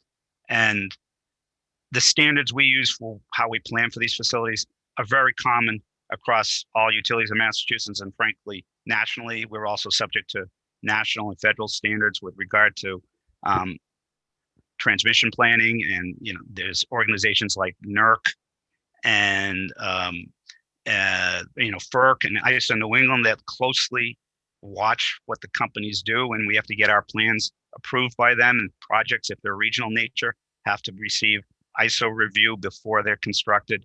On a local level, we certainly have the same types of standards that apply. We have something called SIS Plan 10, which describes the standards the company employs for building out its distribution system. And we're subject to DPU review. We file on an annual basis reviews and plans and the status of circuits and areas of our system that are vulnerable and that have had high outage counts. And so that we have continuing oversight both at the state and federal level to ensure that the standards we implement conform with regulatory requirements. Okay. Thank you. Just let me check my notes. I think all the other questions I had were addressed. Could you just tell me briefly how East Boston, explain how East Boston is connected to the grid? I think you may have touched on that, but. Yeah, I can. It's an island, if you will, that's served only by several distribution circuits that come out of the Chelsea station. There is no transmission that is connects into East Boston, and so there are limits on what can be supplied through those distribution circuits. And if there's outage either at the Chelsea station at a transformer level, or there's a problem or a fault on one of those distribution circuits, East Boston is at great vulnerability for loss of service. And the addition of these new transmission lines, if they were able to be looped in to a substation in East Boston, would alleviate that concern for the foreseeable future, when it make for a much more reliable supply and remove the situation where the East Boston loads are vulnerable to outages because of the lack of transmission and the contingencies that might occur either at Chelsea Station or on the distribution circuits that serve East Boston from overloads or faults that might result in a loss of supply to East Boston. Thank you for that. Thank you, Attorney Rosenzweig. Thank you, Madam Chair. May I just ask one follow-up question to Mrs. Rosenzweig? The information about how East Boston is served by Eversource, that information's on the record in this proceeding. Is that correct? Yes, I do recall reading, I can't remember whether it was the tentative decision, the original decision, that the East Boston area is not served by transmission. That is, it's essentially an island and is served only by distribution and supply that comes out of Chelsea substation. Yes. Thank you. Thank you, Madam Chair. Okay. It is 5 after. I'm going to ask us to come back at 6 following a break. And at that point, unless there are further questions, we will start the public comment period of the hearing. Okay. Thank you all, and see you at 6 o'clock.